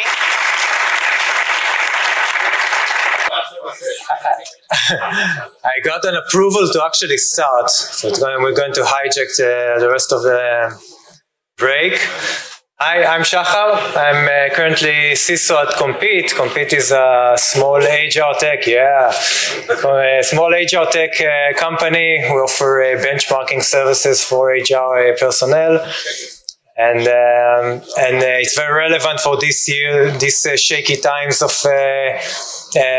uncertainty, and very relevant for many of us, especially as security recruiters, by the way, where you have some very difficult times to find application security experts and DevSecOps, and it's just hell. And this just part of what I do. I'm also a founding member of CMAIN, which is a CISO-based venture capital. So what we're going to do today is talk about SaaS governance. And thank you very much for joining this COVID as a service party. I hope you're going to enjoy it. And good luck with going back to work afterwards. Before introducing the rest of the panel, I hijacked the intro. Yeah, gave you a break. Before starting the introduction, so SaaS governance, what does it mean? It's a series of frameworks, certifications. I will play with the presentation, you talk. We have a presentation? No, just one slide. Okay, so it's a series of external and internal guidelines and frameworks and certifications and everything else that helps us as security experts, CISOs or GRC managers to navigate and help our organization moving forward and accompany and achieving the business goals properly without compromising our infrastructure and posture. So I'll start by introducing the panel members, and then we'll do a two-phase discussion. The first phase will be a 5-minute talk by each and every one of the panel members, or distinguished panel members.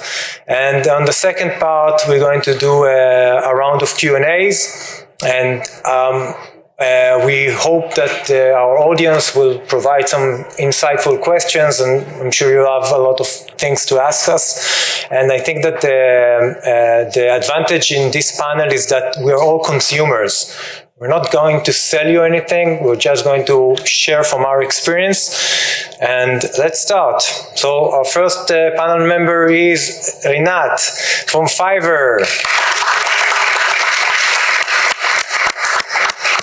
Give it to Rinat. Take your seat. I don't know where it is. Next is Tali from the Cyber Directorate.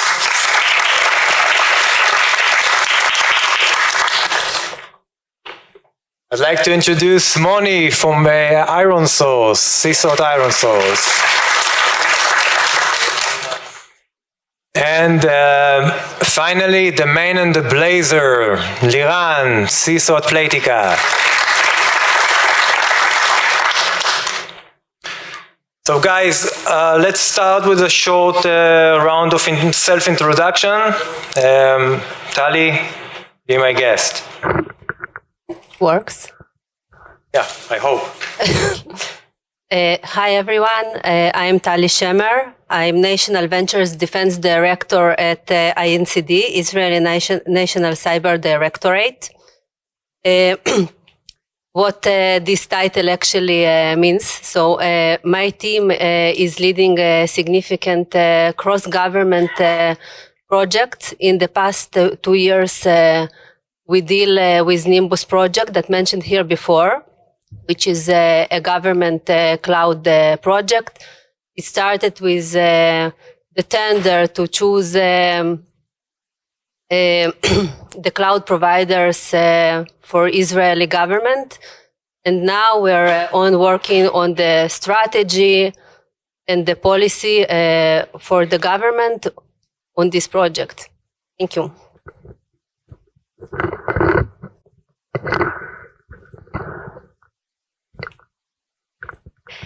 Hi everyone, I'm Rinat. I'm the GRC manager at Fiverr. As you may know, GRC stands for Governance, Risk and Compliance. That means that I'm in charge of security compliance, risk management, third-party security vetting, and raising awareness for security.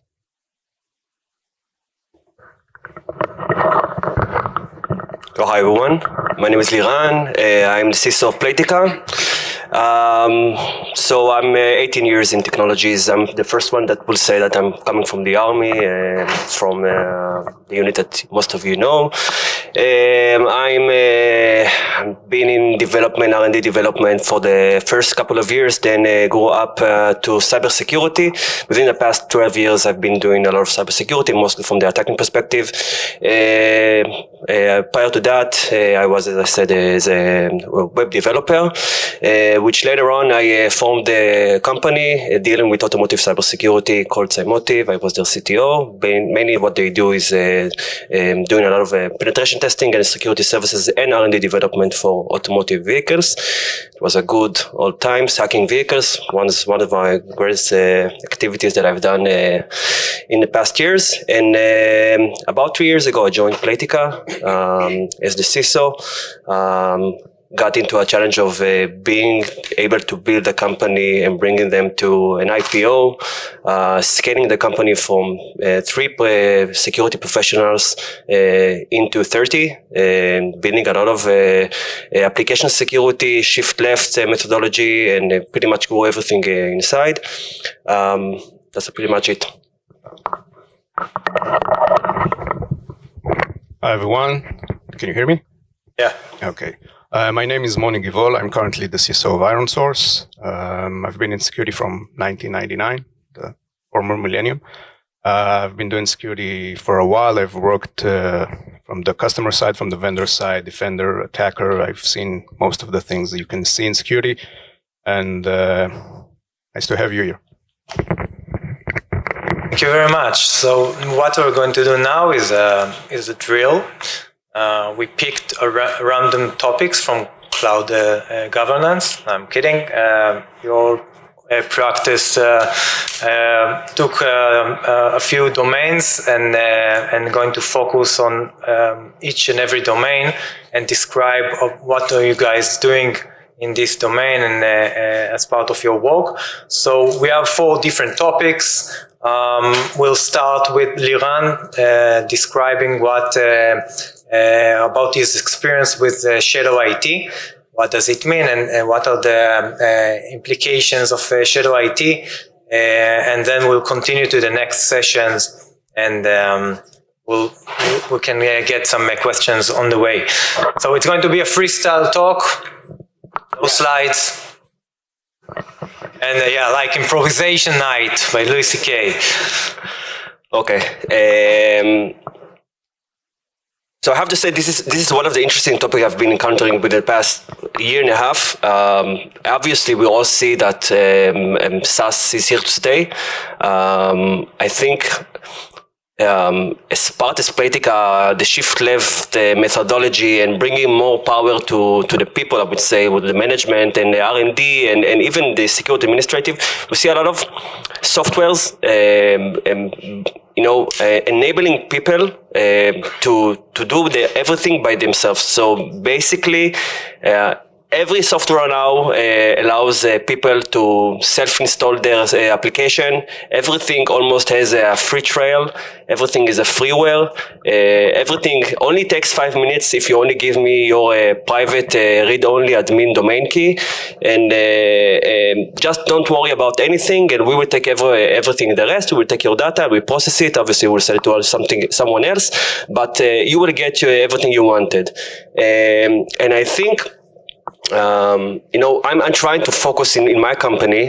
So Playtika, by the way, is a 5,000 employee company. It's in Israeli scales, it's medium big. I'm assuming for the rest of the world it's quite small, but in Israeli standards it's quite big. But Israeli developers it's like 100,000 because everyone thinks that they're a super developer. So everyone is using pretty much everything that they can. And Playtika is an enabling company. So we are trying to do is in terms of even security. We're trying to give most of the things that people want as for granted. So we give them everything that they request, unless we see that it's something like really suspicious or something that we don't want to follow up with. The idea is, I'm trying to think about my struggle in Playtika. I'm trying to think and split it up to 80 and 20, right? So we have the 80% of the SaaS software that we all use. So it's like Salesforce, it will be ServiceNow, all these kind of softwares that we know that offers a lot of in-house development, in-house configurations, in-house whatnot. And the majority of those things, by the way, would likely to have their own teams, right? They will have like their developers. They will probably be under MIS, and they will probably will have some kind of a connection with IT security. This is what we see in Playtika, right? So we do have a couple of development teams there. They are supervised by security. We try to give them as much as we can. And I would say just to Playtika, but to me, it's not that much of a problem because this area, even if it's not 100% covered, it's 80% covered. The biggest problem that I see is, as I said, the 20%. The extensions that people download to their browsers, the self-installation softwares that people use, and there are plenty of those. So we can just take one example that I saw like last week. Like Microsoft gave me the biggest push that I could do. Microsoft just allowed everyone to use Copilot for 60 days trial. And pretty much every software developer can install it. This is a great tool, but the problem is that a company that does not want to share their entire code into the cloud and to Microsoft, that's a very big problem. I don't know if each and any one of you thought about the effects of what's going on with your data that is going into the cloud, but we need to be aware that those freewares has the price. And, there's a lot saying that I'm sure everyone knows, if something is free, you are the product. And this AI mechanism of Microsoft doesn't do anything for free. And that basically means that, right, we are sending everything that we have into Microsoft data. Everyone can use it. And it's a big problem. we can also see another very big problematic issue that I see. A lot of people, not just developers, using Grammarly. Grammarly is another, I would say, self-sufficient tool that allows you to auto-translate everything you like. The problem is every mail that you're writing or auto-correcting, everything is sent into the server, and it's a freeware, and that's a big problem. We are always trying to keep everything that we have into our own premises. We're always trying to keep everything to us, but we are lacking with those small 20% software that we are unable to see.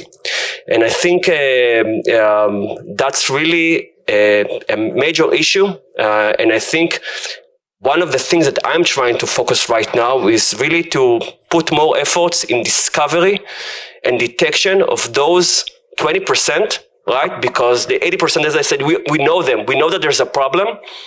The problem that worries me, at least, is what are those 20% that I don't know, right? So we're trying to do whatever that we can do and find some kind of a thing that can really take every software that is used by user or a developer, and that really can show me the entire aspects of what I'm using. And that's pretty much it.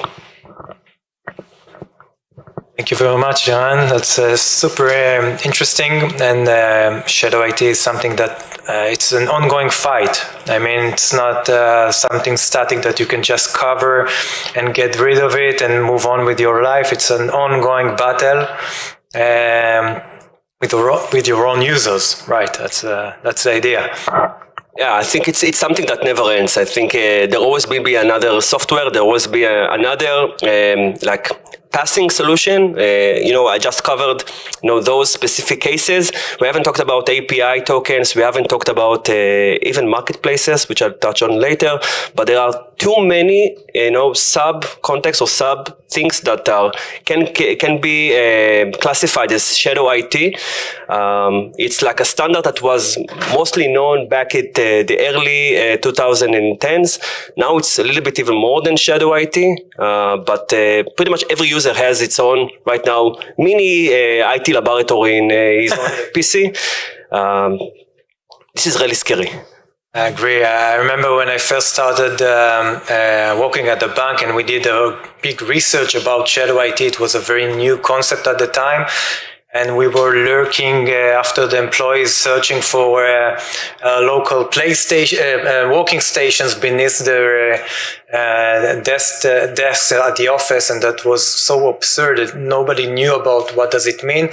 And we found out that one of the main processes at the bank was initiated by a macro running on an Excel sheet. It fed the mainframe, actually.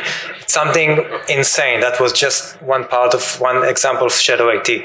So, and it gets me to remind myself, back in the days when I was like ethical hacker or something, I see also a couple of my friends here that I've done this hacking with.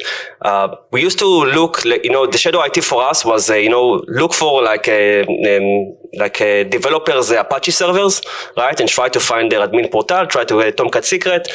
This is for us was the biggest vector, because you're right, you only need once. And for us, it was like one of the biggest pain points in companies, where the entire IT infrastructure was completely aligned, everything was okay. They only needed like one developer with like an internal server that is only maintained only for its own bug testing and stuff like that.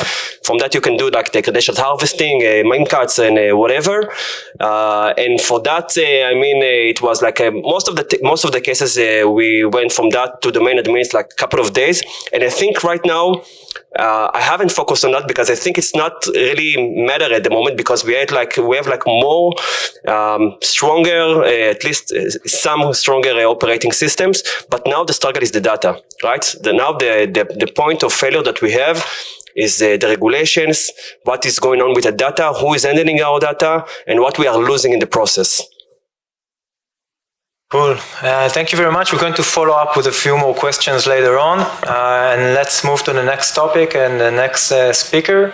Rinat is going to cover compliance automation and talk about the processes and share from her experience. So today I will show you how we'll be able to save about 2,000 hours of working on our compliance. But let's start from the beginning. So compliance. Why is it important? It's not just about getting your employees aligned to a clear standards and help you keep your organization secure. It can also help you build trust with your customers and sometimes even close the deal. When I perform third-party security vetting, I can tell you from my experience that companies that do not follow security standards are hurting their reputation. And in B2B companies, this can even mean money loss. Compliance certifications are in some cases a crucial part of the contract. Let's take banks for example. Banks required high standard, reputation, and so is security certifications. When you're working with payment processor or tokenization company, they will require to have PCI DSS standards for credit card handling. Health companies required HIPAA or even HITRUST to protect health data. And if you are a public company, you're required to have SOCs, and some of your vendors must have SOC 1 or SOC 2. But getting your certifications can be a long, arduous process. It's manual, repetitive, and time-consuming. In most of the organizations, it required full-time employee in charge, and the cooperation from employees across the organization. And if you can't get them on board, the challenge is even greater. To solve some of these problems, and as the world is moving toward automation in almost every field, at Fiverr, being one of the most innovative companies, we recognized this early on and started engaging with vendors that specialize with compliance automation. For example, I'm sure most of you are aware of how long and time-consuming SOX audit can be. If you are a public company traded in the US, SOX audit is a must. SOX audit is based on the Sarbanes-Oxley Act of 2002, a US federal law that is meant to protect investors from fraudulent accounting activities by corporations. Last year in Fiverr, we spent about 1,500 hours of working and preparing for our ITGC SOX audit. And our auditors and advisors spent the same amount of time. So it's about 3,000 hours working and preparing only spent for the SOX audit. This number can be reduced by 2/3 using compliance automation. And in the future, we believe we'll be able to spare about 80% of this time. Think about how much you can achieve with all this spare time. Moreover, compliance automation is not only saving time and money. Using compliance automation has many other benefits as well. We'll have ongoing 100% monitoring of our scoped systems 100% of the time. That means that as a compliance manager, I'll have an overall view over our scope systems all the time. And I can use it to prepare in advance, identify the gaps, and point them out. And by that, to reduce the risk of control failure and upgrade my company's compliance level. So in short, compliance automation can help you save time and money, improve efficiency and effectiveness, and provide real-time dashboard for in-scope systems. With that being said, compliance automation has still a long way to go. Our main challenge is to get our auditors on board, as compliance usually has a very traditional approach and our auditors are having a hard time accepting it. Moreover, it takes a long time to modify it and connect it to your scope systems. So it's not perfect yet, but I truly believe that it will be the only way in the future. Thank you very much. Amazing. I must admit, it's a short disclaimer, but I'm quite familiar with the work that Rinat has done at Fiverr. It's an amazing program, and it's very easy to see the value of making this very dual tedious, super uninteresting topic, and automate it and making it a very sexy and trendy domain. And this is something I think one of the wonders of governance, in my opinion. So thank you very much for actually making it happen. And we'll move on to the next session and go back with a few follow-up questions later on. So the next speaker will be Moni. Moni is CISO at IronSource, and he's going to cover identity governance. Okay, so I want to start with a few questions. I will appreciate your participation. How many of you think you know how many SaaS solutions you have in your company? Don't be shy, raise your hands. And while you, no one, amazing. And think of a number. No one wants to bet. I scared the hell out of them, so it's because of me. And think of actually the number that you have. Don't worry, it's not a mentalist show. I won't, it's your number. But I don't see a lot of hands raised. And the second question, do any of you think you have mapped your identities in your organization? You know where they are, who uses them, etc.? Again? Okay, that's a good crowd. So let's be honest, SaaS is everywhere. I'm talking in the perspective of someone that comes from a cloud native company, and we use it, and we want it because it's a business growth, it's an enabler, it brings velocity, and it's good for us. We use it for critical assets. We use it for financial systems, HR, code development, legal, even for security. By the way, returning to the numbers we spoke about, I read the research that said that a company with around 1,000 employees uses on average 170 SaaS solutions, which is a huge number. A company of 100 users, 50, 500 users, around 100 multiplies, and you can guess the rest. So it's everywhere, and we use it. Another thing, there was a change in paradigm. So English. There was also a change. Guys, close the door, please. Okay. Authority.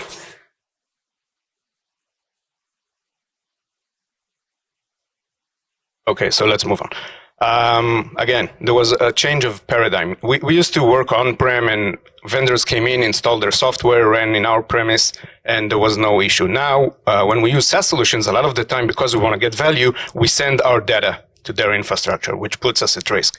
So there was also a change in paradigm. Another issue that is less talked about is the interconnectivity between SaaS solutions. So it's not that you only use one point SaaS solution, you can always connect them. A nice example, which I assume most companies have, a salesperson likes to know if a new customer was added to Salesforce, so we connect his Slack channel to it, and he also can connect it to his own Gmail account. So we created a risk by connecting a few SaaS solutions together. So let's talk about identity and access. And I'm going to focus on a few areas. I know there are more, but we don't have enough time to cover everything, so I'll focus on a few. As I mentioned, using SaaS, we provide access to our environment. We need to do that. Again, this is good for us. And as good security practitioners, we always find the bad things in good things. That's how we're meant to think. And SaaS solutions bring a new attack vector, as I mentioned. One of them is sending our data outside of our premises. And to be honest, we have contracts in place, but we not always know the maturity level of the SaaS providers that we work with due to constraints with contracting, velocity, other things. Sometimes it's very early stage startups that bring the new shiny toy and we want to work with them and be an advantage in business, and we work with them and we trust them. But to be honest, I'm not sure if we need to do that. The second part is that we see that supply chain attacks are on the rise, and that's going to be increased, I think, in the coming years. SaaS solutions are used to get into our environment. We saw SolarWinds, we saw a lot of them. It's a very good return on investment for attackers. You invest some time, but you immediately get access to thousands of companies using access that they have to our environment. I'm not sure if everyone here is a security guy, but we kind of lost the gatekeepers moving to the cloud. In the old days, if you wanted to have a new service, you had to talk to IT. They bought you a server. You waited 3 months. They put the pizza box in place. You talk to IT and security and networking to open the firewall. Now, every developer, DevOps can open the server immediately in a few clicks. to the entire internet using credentials that give admin access, and the list goes on. So we kind of lost also the gatekeepers. That also brings a new risk. At least in our company, we have a culture of running fast, which brings new challenges. You can find one team that uses many SaaS solutions for the same purpose. Some teams use Jira, some teams use Monday. The list goes on. You have a lot of solutions for teams. And again, the culture of running fast also brings new challenges of working with a lot of solutions for the same purpose. These solutions come with excessive permissions. I can give you one example. I'm not sure if you're familiar with Spot. It's a product that helps you scale your resources. And out of the box, they require 200 permissions to be installed. Of course, they want everything to move smoothly, so they ask for a lot of permissions, at least not admin, but that's not that far. A few months later, we actually tried to understand what they actually use. We ran a few tools, and we found out that they only use 9 permissions out of the 200. So you can imagine they don't really need it. And you can imagine that the other SaaS providers also have the same issue. And overprivileged accounts and services create risk to your environment. Add to the fact, I'm feeling like I'm trying to scare everyone, but don't worry, it's going to get better. It's not the ball, don't worry. Yeah, exactly. I already have the budget. So onboarding and offboarding, it's also an issue. A lot of the times, it's not centrally managed. It's very easy in a few clicks to add SaaS solution. As a developer, I'm kind of focusing on developers, but it could be anyone in the company, marketing, legal, HR. A few clicks, you add a SaaS solution. Usually the lower tiers are pretty not expensive, and you can add them even using your own credit card. So it's very easy. You just add it and connect it to your environment. Permissions to SaaS solutions is not usually managed by IT. It's a lot of the time managed by the business owner that actually adds the service and provides solutions, the permissions. And adding to that is that a lot of the times, even when we finish use them, their permissions still are active. And that also leaves a lot of tech debt. Another issue that we see is that you don't really have to use your organization's identity. For example, in GitHub, if you don't use GitHub Enterprise, you actually register your developers with their own Gmail account or their own GitHub user. So you bring external identities into your organization, which is kind of crazy if you think about how we used to work, but that's also an issue. Again, I did a presentation, I think a few weeks ago, and someone told me you only concentrate on the bad things. So I'll give you a few options how to improve this nice SaaS solution. But again, we need to remember at the end of the day, it's good for us. It helps us to grow the business. I'm pretty sure I don't need to remind everyone here that our goal is to help the business. Our goal is not to just create security, but also help the business. So you need to start with the contracts. Start small. Work with everyone you can in the organization. Work with the purchasing department. Work with legal. Add processes that will help you gain visibility to what you already have. It's kind of a mentality of a big dog and a small dog. Of course, if you go to AWS, you're very limited at what you can ask from them. Let's be honest. But use your power wherever you can to add contractual agreements and add security issues to that. Gain visibility. You need to monitor these SaaS solutions, their configuration, what they use, who's using them. Not just the SaaS solutions, they also bring add-ons. You can add on top of the SaaS solution thousands of add-ons that also provide risk. So you need to monitor and really understand what's your attack vector. Try to, as much as possible, to centrally manage onboarding and offboarding processes. Make sure that you have the right processes in place, that you'll, again, know who's using what. I heard some company that actually said that they will reimburse people that actually use their own credit cards. So they found out like a few hundred more SaaS solutions that they didn't know about, because now people wanted to get their money back using their own credit cards. So that's an option. And manage third-party access. That, you need to minimize the blast radius. Try as much as you can to understand what hole they have in your company. Think that in the next attack, maybe you're not the first in the list, but maybe you're in the 100th of the list of the third-party vendor that's connected to your environment. Try to limit as much as you can the accesses that they have in your environment, and use SSO MFA as much as possible. try to limit your users' access, external users, and just try to lower the risk. Amazing. Thank you very much. And I have a spontaneous question to the audience, actually. What do you think is the best gateway to identify new SaaS applications in your organization? If you only need to pick one, what would be the best gateway? Yes, Demi, surprisingly. Exactly. 80%. I totally agree. That's a very good and insightful piece of information. And I think that where the money is actually where you can find many of the cases. And I know that the credit card issue, and now there are solutions to solve this issue as well, to centrally manage credit card expenses. And there are some very neat startups that are tackling this exact point. Is something that we need to put on top of our mind, in addition to all the other battles, in order to properly control SaaS and do proper governance. That was great. Let's move to the last but not least speaker. From a different angle, Tali will speak about data protection as a regulator. So, it was mentioned here before that we have a shared responsibility model with the CSP, even a shared fate. Who of you share the responsibility for data protection with your CSP? Please raise your hand. Okay, so I'm happy to see just one hand, because data protection in the cloud is the exclusive responsibility of the organization.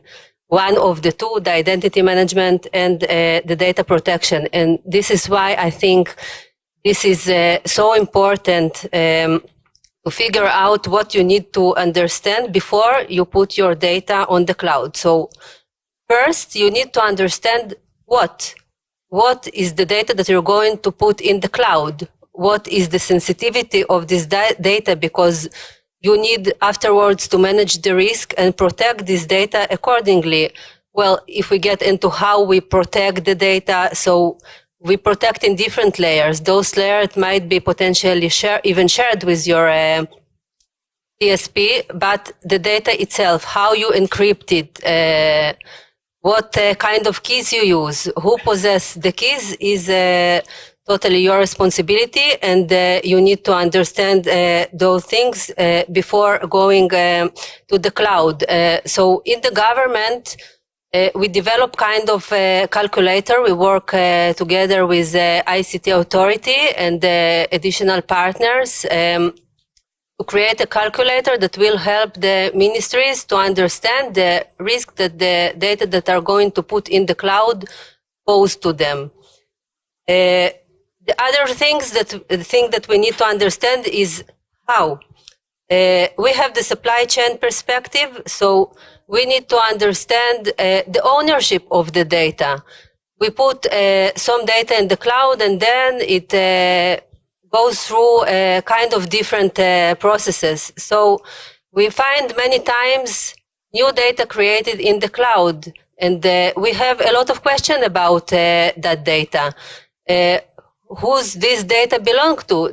Does the SaaS provider can use this data and resell? What kind of risk it poses to my organization? So all of those things need to be considered. When we speak on supply chain perspective, I put the data on the cloud, but does the SLA that the SaaS provider provides is in line with my business needs? We need to check it through all the circle of the data till the data retention. What happens if I don't want this data to be on the cloud? Does my provider will delete this data? How he will do it? And then the least but not last is where is my data? SaaS solutions in many cases operate globally. They build this global infrastructure in order to keep their business continuity in many reasons. So it's it's not a bug, it's a feature. But you need to understand in a the data residency, where your data is going to, because maybe your data is going to sit under local regulations and legislations of different countries that is not in line with your requirements.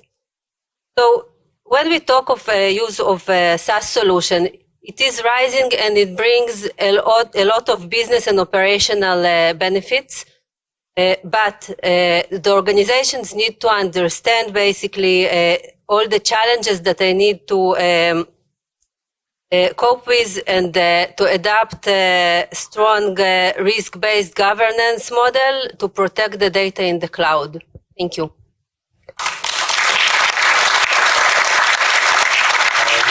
Thank you very much. So with that, we're going to move to the next, to the second part of the discussion.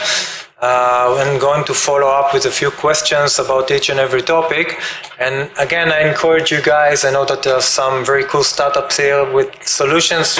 Please, if you have any questions, feel free to just raise a hand and shout. I'll start with Tali as the government representative. Preparing a good one.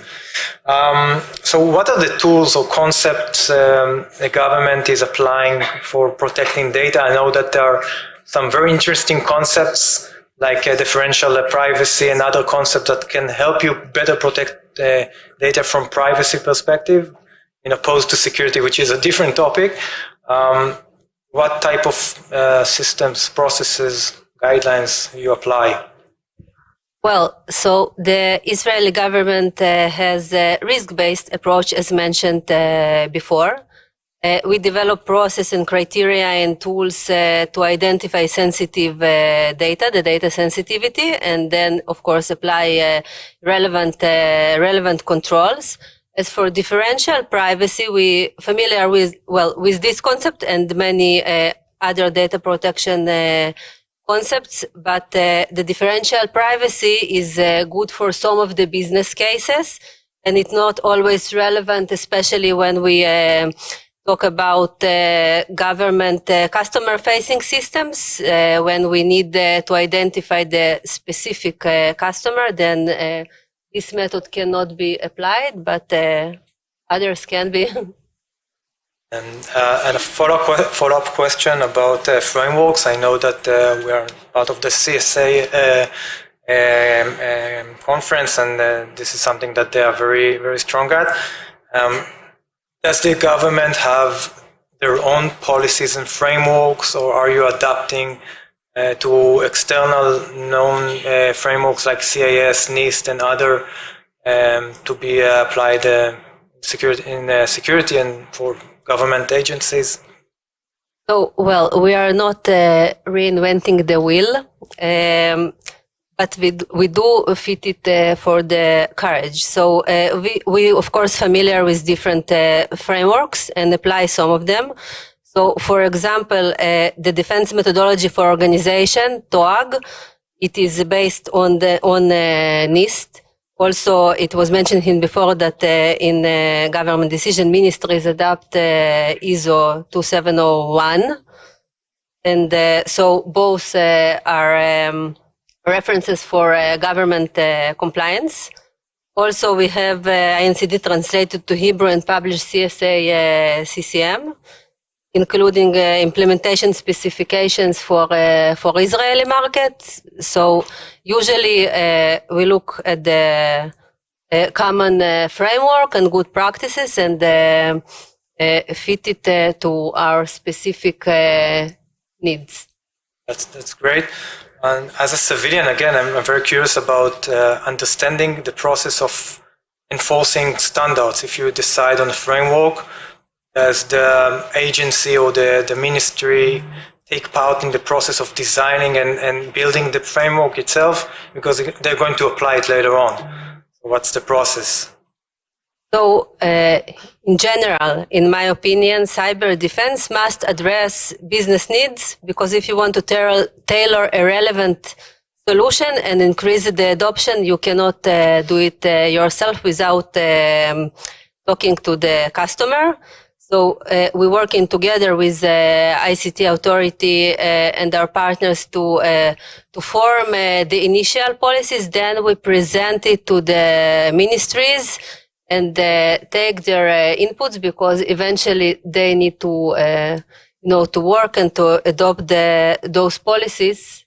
So yes, they are part in the process. That's great. So another final question to you, Tali.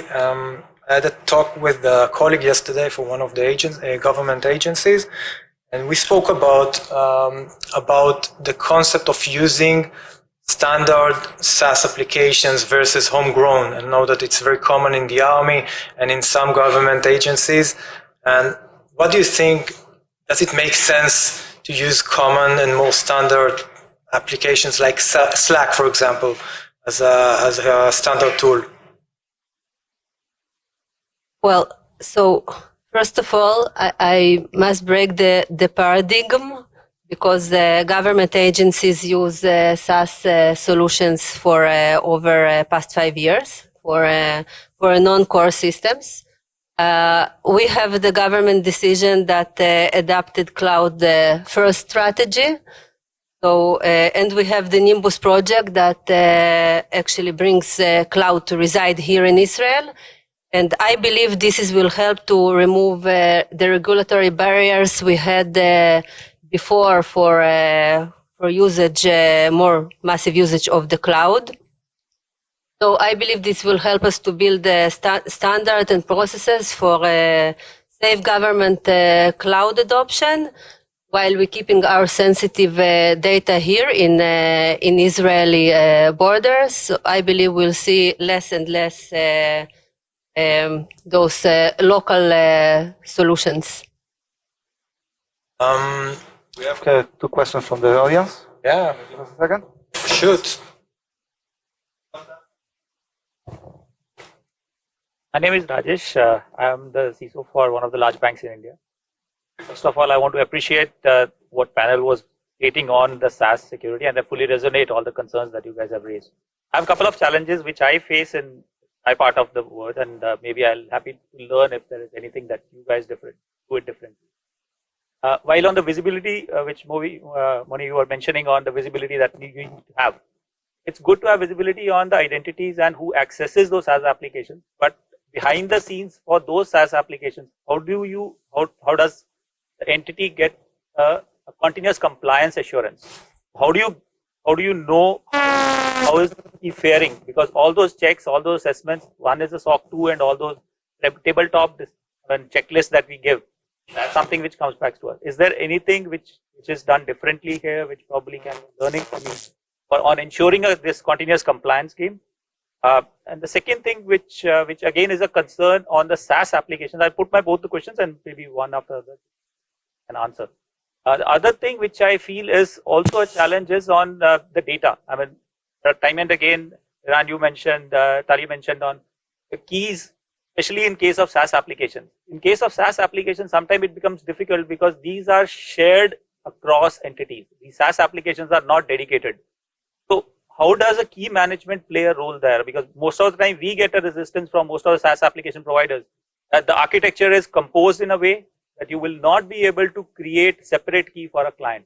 It is something you will have to work out with a shared key, and that's something we take assurance of. So same challenge probably if there is any better controls or anything better that the Israel industry is seeing.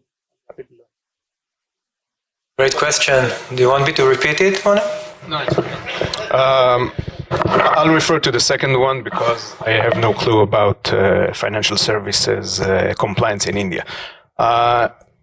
Like in any other case, if you don't have a way to actually use control, use some compensating control. So if you can separate the identities, try to monitor them as much as possible. But always remember what you're trying to protect. What's the asset, what's the risk, and what's the attacker perspective? What is he trying to get from that? So monitor as much as you can and try to put in place alerts that will alert you if someone is doing something malicious with that user. I assume that you would want to separate identities as much as you can, but if there's a limitation to that, again, try to separate the processes. Monitor for one thing and try to do as much as you can for the first.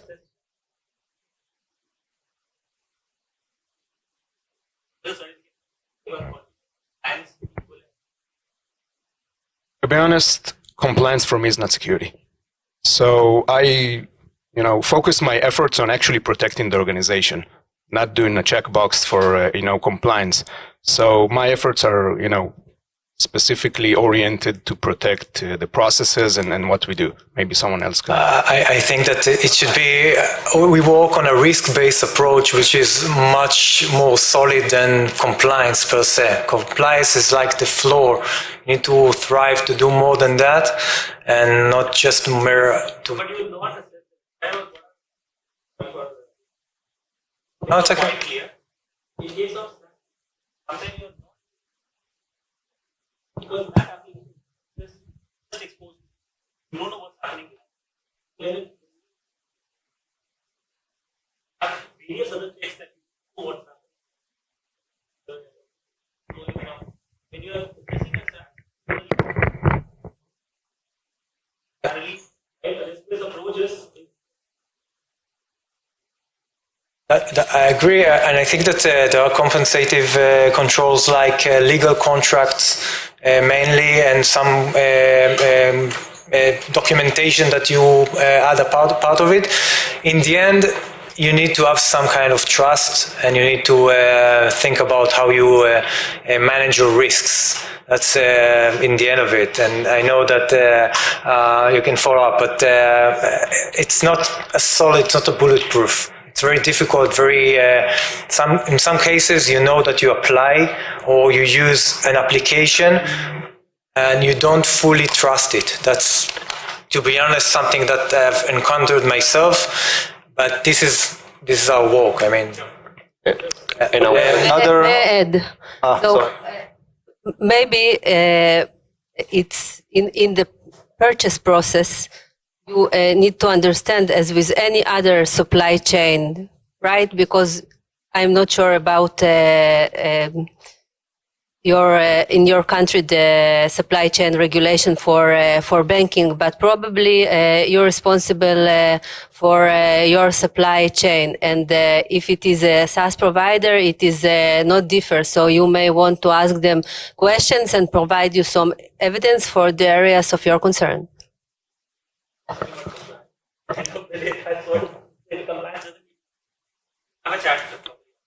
We have another question in the audience. This is here. Zach Middleman, JP Morgan Chase. Just to kind of go a little bit further on to that question, I think, as it relates to SaaS, what we're seeing is not only, right, the typical supply chain or hacker malicious intent, but we're also seeing a lot of shared common planes being used by the SaaS providers, and whether it's a shared index or shared anything, where data will reside from multiple customers at any given point in time. Now, granted, to kind of the point earlier, there's only a certain amount you could do with your keys, because once you start encrypting with your own keys on-prem, for example, the SaaS service can no longer render the data, right? And it kind of becomes less valuable. So I'm wondering, from the government's perspective, in those common use cases, whether it's a Slack or G Suite or Office 365, where you can't layer those additional kind of controls on top, how you're managing through the risk of just an inadvertent bad change by a SaaS vendor that renders your data to somebody else. So we still not using massively those SaaS apps for the government. One of the issues is that for massive use, we wait to the cloud to come here, because we have a lot with the residency issue. So when we will have the data centers here in Israel, we will be capable to give much more trust in apps that will run here in our data centers. So you wouldn't go to a public cloud, meaning you wouldn't consume a SaaS that's leveraged on a public, because even some of these, right, even a G Suite or something sitting on an Azure stack, Salesforce sitting on some other stack, right? Would you guys generally look for a private cloud, or do you guys not consume public? No, the tender is for public cloud, and we have two winners, AWS and GCP, and we will mostly consume applications that are based on the two winning clouds that will be running here in Israel. I want to move forward with our spontaneous questions to the panel. So Liran, I'd like to follow up on the shadow IT part. There's a shift from, I would call it traditional IT MIS concept to more ownership with the business owners, with positions like RevOps and other very techy positions that take control on many of the IT applications. How do you see that? How do you see that affect shadow IT control and management? So I think it's all about who controls the right people, and it is a trend. I do see it even in our company. We started to see a lot of DevOps forming up in R&D teams that are not reporting to the IT, and I think that's the problem, because assuming they are reporting to the R&D manager, they have completely strict other responsibilities and burning items, and from what we see right now, the problem is when an R&D team or development team needs to finish up a sprint and they have like a strict deadline, R&D manager doesn't care about security or even practices or best efforts. He will get the job done. And this is where really we see the pain, right? Because once they are not reporting to IT, we have less coverage on them. We have less ability to power to influence and be able to, to speak up with the IT and maybe even to make some teachable moments. And the other problem that we see in that same area is, we are not reported to every organizational change that is made, right? So things that are happening in IT, at least in my kind of companies, you pretty much are aware, right? You know that there's a new director of IT, you know that the IT ops is expanding. I am not that tied, drill down to the team leaders in the R&D. You're not that much aware to everything that's going on in R&D teams. So if another DevOps engineer is taking a FTE position instead of like a developer, you most likely won't know it until there's a breach. And that's a really big problem because you don't know how to face it once you don't know it. So this is a problem. I don't have a solution for that yet. I only have the Israeli way, they're trying to yell at someone why they didn't talk with us and why they didn't do that. Yeah. That's great. That's good enough for me, at least. Rinat, I want to ask you about automation. I know that, at least according to what I heard, it takes a lot of time to see value because it's not a low-touch implementation. You need to connect and interact with a lot of systems. How long before you actually see value from automating the process of compliance? So it is a long process. You can see value once your scoped systems are connected, and the automation compliance company will be able to present you with your gaps in these systems. It also depends on the availability of the different teams. In order to connect the plugins, you will need DevOps to connect to your AWS account. You will need the IT team for the IT systems. So it really depends on the team. I can say that after almost a year of working together and trying to perfect the automation evidence collection, I'm positive that as this vendor will mature, this process will be more faster. It takes a lot of time.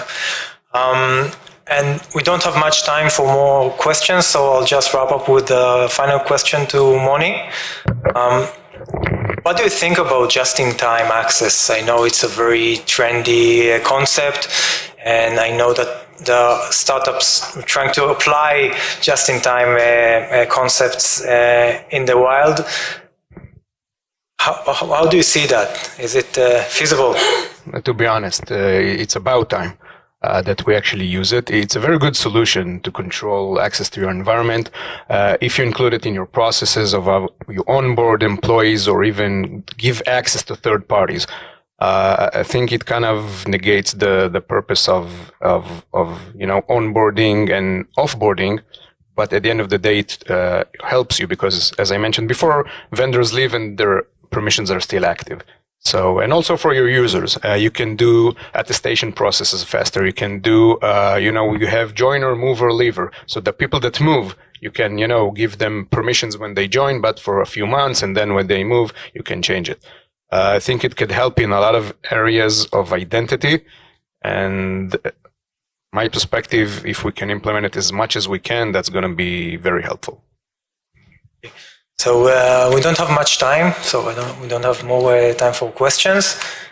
So I think we have one last question. I promised. Oh, we do. Oh, yeah. One last question. I promised Alex that I'll give him the mic. What is yours, Alex? Is the question Thank you so much. agreed upon? Alex from Rise Up, and I do have a quick last one. Thank you. So I think I'll address it to Liran ignorantly, assuming that you may have the biggest security organization here on the panel. And I was wondering, with us dedicating application security engineers to secure our apps and InfraSec to secure our infrastructure, but having maybe 1,000 times more SaaS applications and tools at hand, do we have dedicated projects or policies or tools just for SaaS security? So, yes, first of all, we do have. We have the entire onboarding process for SaaS software. So I think also there was a couple of more questions about the process that we're doing here. It's a complex one, and it's not bulletproof. It's something that we need to understand, and it's cross teams. It's not just application security, to my perspective. The idea is to try to filter out as much as we can throughout the process, and make sure that we are making the correct risks or assessing the correct risk when we are onboarding SaaS softwares into our company. It starts with, as Moni said, trying to form up and build like one team with legal and a department. That means basically nothing goes through the finance or legal without being involving security. Nothing. And I mean, we are controlling everything that is going into the flow, even as a gatekeepers, right? So we included ourselves into the processing. I'm the sole approver of any application, and this also comes with with a responsibility. We need to to keep up with SLA. This is a big company. We need to be able to continue with the flow, and also to make some hard decisions, right? We need to understand what we are requiring for every SaaS company. We need to understand if we are enabling each and every company, to get into the to Playtika, and not just to be like do it for documentation processes, because that's not my job. I can have a monkey to do that. The idea is to really to understand what are the red lines that you have. People touched about the shared keys and stuff like that. You need to understand what data you are limiting, what are you willing to place there. If you have like virtual private cloud that the SaaS can offer for you, do you want to accept it? If it's a shared key, what kind of data enters there? Do you want to proceed there with another assessment? Do we want to do a pen test? Do we want to request some kind of management summary? Do we want even to include them into some kind of vendor assessment? There are multiple lanes that you want to take, but I think there are a couple, it's the entire process once you approve it, and I think the last phase is the most important. Once you cleared out everything, you need to follow up. We need to understand that the entire commitment that you made, right? So if you want them to commit to a specific thing, you want to make sure that it's not neglected, that you can follow up with the relevant items, that you are not accepting the risk without following it up if there is any kind of remediation that we want. And it's a struggle. I think it's a struggle, but I think the majority of the things that were left out because of that makes me sleep a little bit safe, a little bit better. Okay, so I think, first of all, thank you very much, dear panel. And before we conclude our moment of glory, I will just mention that there is a CSA paper that was just released about cloud governance. So you can, SaaS governance, sorry. So you can search for it in your nearest browser. Thank you very much.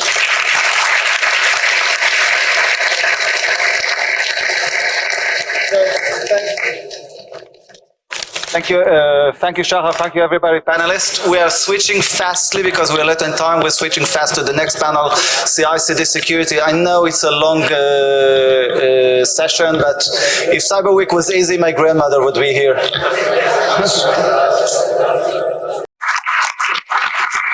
So, just a quick introduction about me, and then we'll introduce the amazing panelists that we have here. So, my name is Guy. I'm the CEO and co-founder of Cyber Security, a new company, surprisingly, in the CI/CD ecosystem. But before that, before moving to the dark side and becoming a vendor, I was almost 20 years in the security trenches, leading security teams in many places, grew up in the Israeli Air Force, and then in many tech companies such as LivePerson, and my last position was a CISO at AppsFlyer.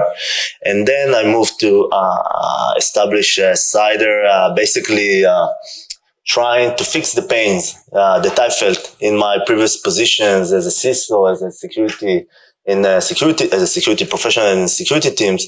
And I think that today, the CI/CD environment or the software supply chain, it's something that is becoming more and more critical element for basically any company out there. If you think about it, almost any company out there is developing, is doing development processes, and they have, some of them are huge, some of them are small, but they have some sort of development processes.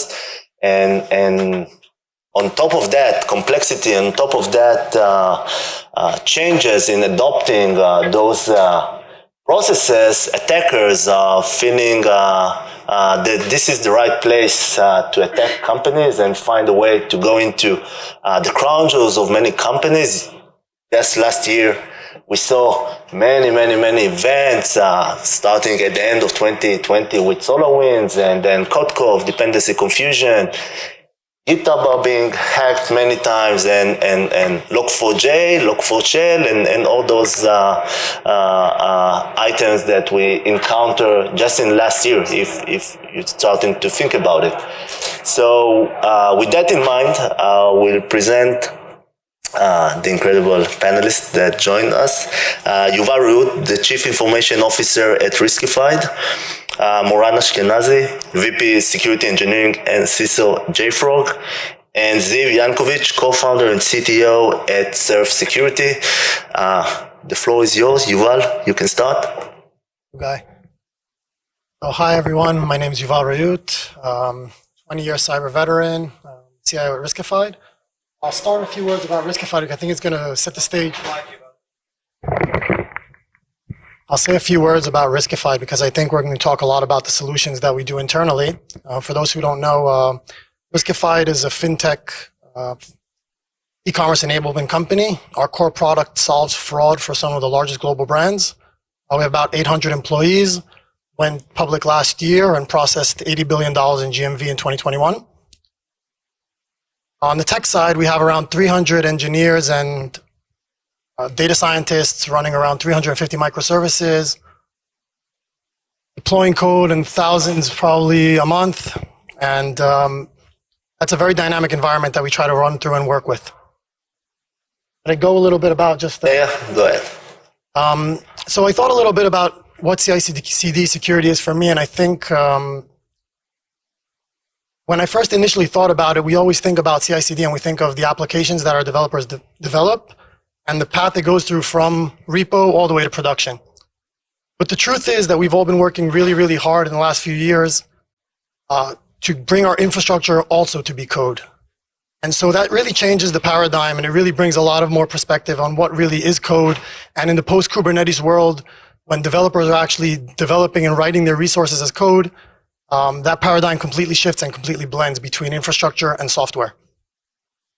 And so the three pillars that kind of guided us on that journey, and I think still guide us today, is the first, infrastructure as code allows us to kind of start that process of how we want to initiate and mitigate everything around infrastructure, especially everything around GitOps. GitOps is kind of a framework which sets the stage and allows all of the critical infrastructure to kind of flow and run as code. When I say that in a critical infrastructure, for us, that's our public clouds, but it's also our main data stores. It's our GitHub itself that we manage as code. It's our DNS platform. It's almost all of the auxiliary things that we consider primary to what we're doing. So that's the first area that we do that, and it sets the stage to drive policy as code on top of that and actually do that from a technical level instead of writing a document where we say, oh, you can do X or Y in a document, and actually allows us to do that from a technical standpoint. So that was the first pillar that kind of we still invest in a lot. The second pillar that we think about is developer independence or autonomy.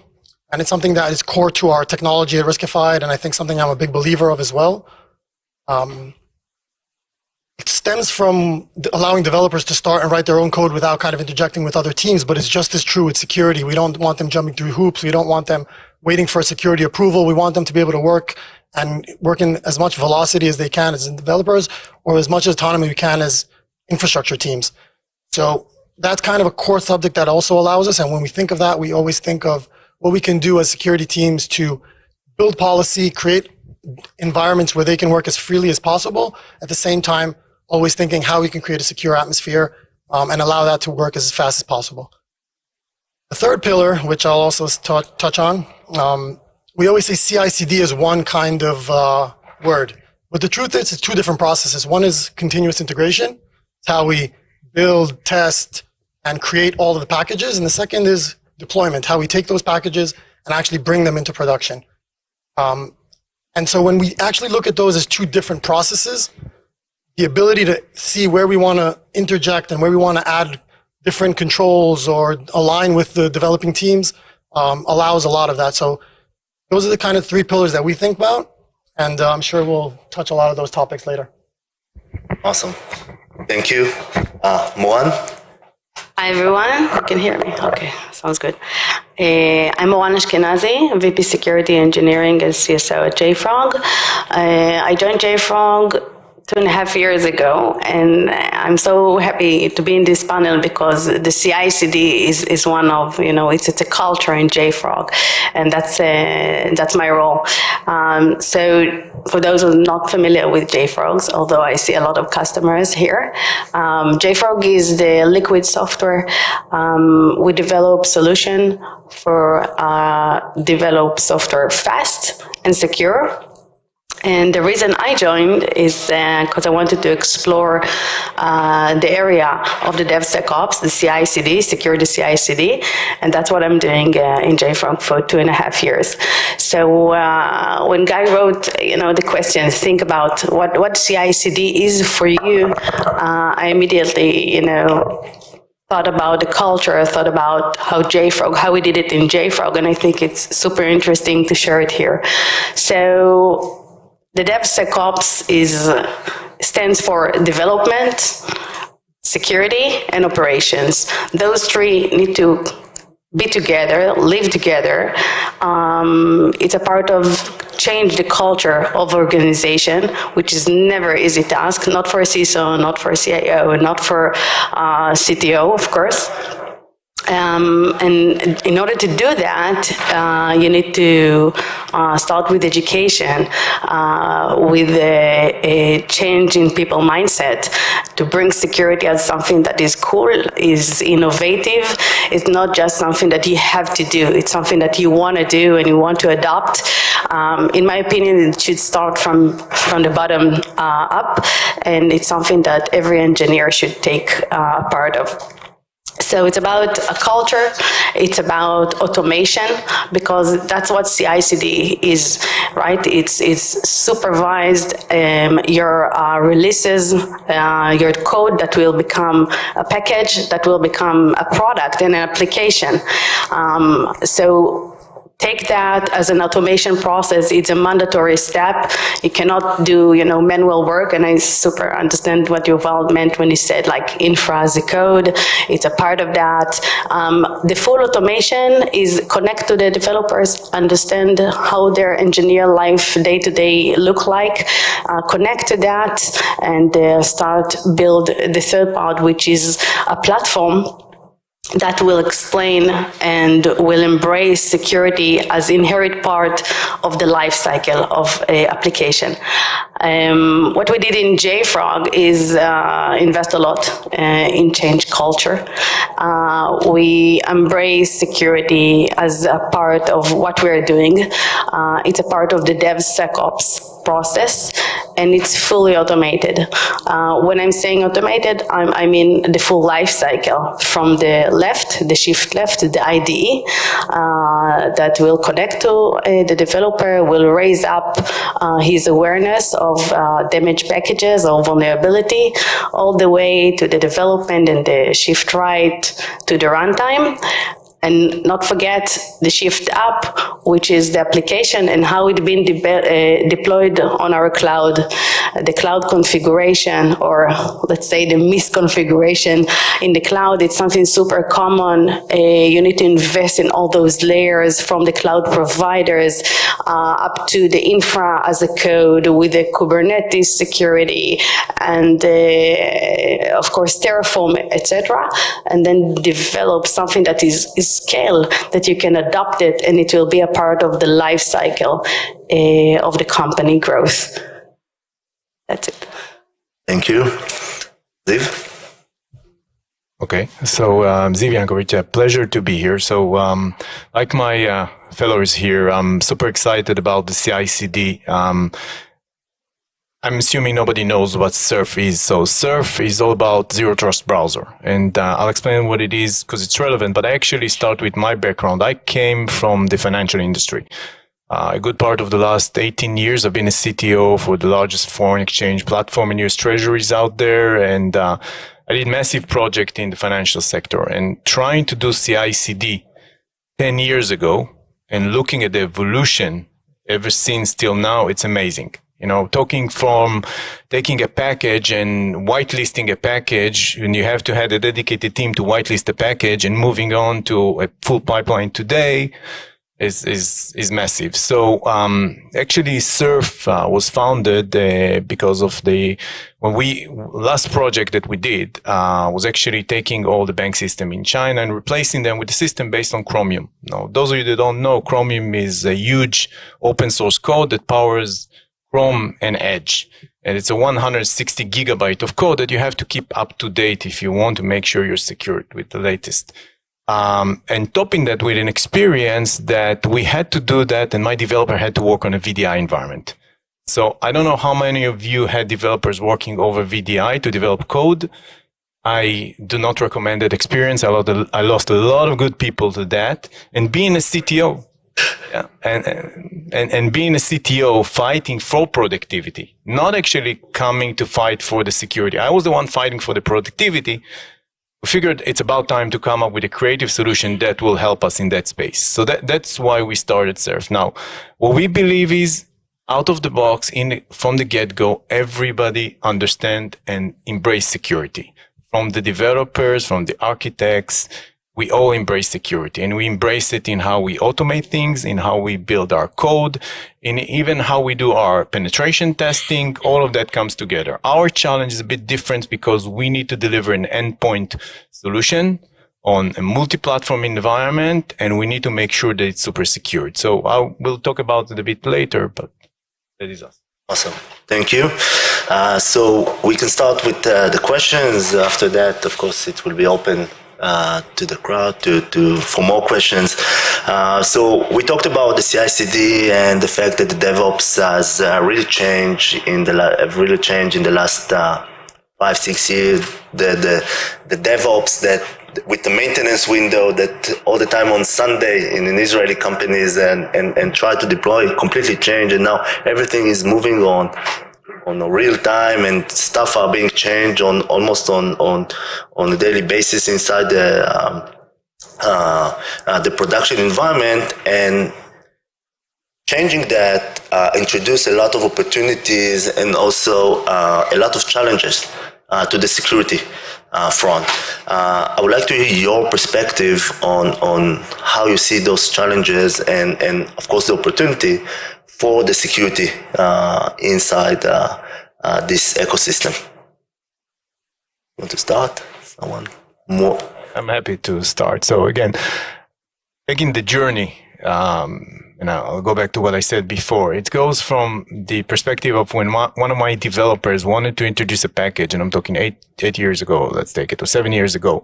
We had a team within CME that whitelisted that package, not introduce a package out. Now today, my developers, when they want to introduce a package, it's done automatically. So the transition is amazing now. But with the transition, which you have to do if you want to meet the requirement that exists today, you have to implement those pipelines. You have to introduce CI into the world. But then comes risk. So what is the risk? The risk is somebody introducing something you didn't want it. The risk is somebody doing a build that you didn't want it, breaking your production. And the risk is hijacking credentials. So what do you do with that perspective? So what we are doing in our case is we're implementing security in every step of the way of our CI and CD processes, which they are separate, and I agree with them, but to us, we try to do rapid deployment processes. So what we're doing, it goes all the way from scanning packages all the time to checking code all the time within the pipeline process, to prompting for approval as part of the deployment processes. That's our aim. So we're trying to embrace the security into the process. Every developer that joins the company has to go to certain training of understanding the security. And part of those training, we will talk about it in other question, is how does he break his own code? How does he break the code from a perspective of a hacker? So all of those testing and automation we bring into the code. We do not have a dedicated QA team. Every one of our developer is also writing automation as part of it. So that's our perspective, trying to bring that together. I'll follow up with Ziv. We called it in JFrog, you build it, you own it. Okay. You build it, you own it. It means that you build the code. You're responsible for its dependency. You're responsible for the vulnerability and bugs if they will come, and of course for the quality as well.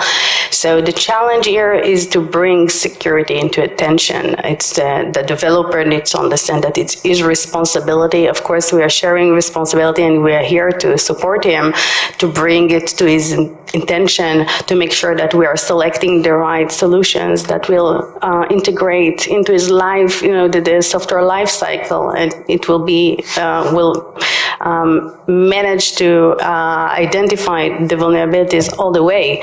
But it's something that he needs to understand that he owns it. The challenge here is that sometimes, and I think it's dozens of % of the code is something that he didn't build from the beginning, right? So he adopt open source. It starts with libraries, like happened in Log4j, which appears in I think 100% of the corp organization that developed Java. In a second, it becomes the world nightmare, and it's nothing that we can do about it, right? Because we adopt that. It's a core library. Everyone uses it, every Java application, and all of a sudden we need to take care of it. And until there was like a fixed version to adopt, we couldn't do anything. So that's the huge challenge, that you build it, but out of a sudden it's something that you need to take care of, and the responsibility for that.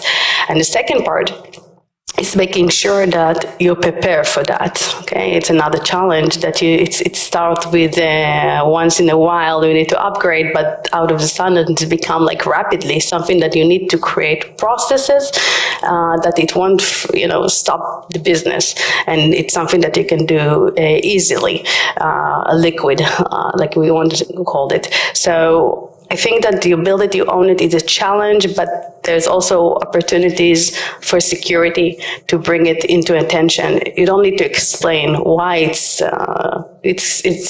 super important anymore. It's loud and clear, and that's the opportunity that we have in security lifecycle today. I think they touched a lot on process, so I'll give a few examples maybe of actual things that we've done to try to touch on that. So one of the areas everybody's aware of is passwords, right? Passwords are everywhere, secrets are everywhere. So we scan and we look for secrets, and we actually see what we can do and make sure we have no secrets in the code or throughout the different deployment process. We took that a step forward around the AWS environment. we completely mitigated keys. We have 0 AWS keys. We work completely on roles, which was a really, really, really heavy task. People don't think about it. You start off, everybody's like, oh, I just need a key. I need a key here. I need a key there. And then you have like hundreds of keys that you need to go and displace. And that's a really, really a hard process to go through, but we were able to kill keys 100%. Vulnerability scanning. So the earlier you can scan, the earlier you can give it to your developers, the earlier you can kind of address it. I'm still saying everybody has vulnerabilities in their environment. You cannot run, I think, companies our size with the velocity and dev teams. But what you try to do is see what is really important. You try to triage it as much as possible. You try to see what is really an attack vector, what's not an attack vector, what's critical, what's not critical, and trying to bring all that context and visibility to the developers is what's really, really important. We do block certain things, and I think Log4j was a really good example. After we cleaned it out of the environment completely and everybody worked, 48 hours nonstop to do that, we did blacklist it. But most of the vulnerabilities, we don't do that because we don't want to break builds. We don't want to block things. And kind of coming back to what I said at developer independence, we want people to run at scale and run fast. But secure. Yeah, but secure. Yeah, I think that's it. Awesome. So, talking about the approach and the opportunities, when we try, eventually companies are trying to fix or try to solve this domain with implementing different or various tools, security tools as part of the CI/CD or this ecosystem. Many times it's causing friction.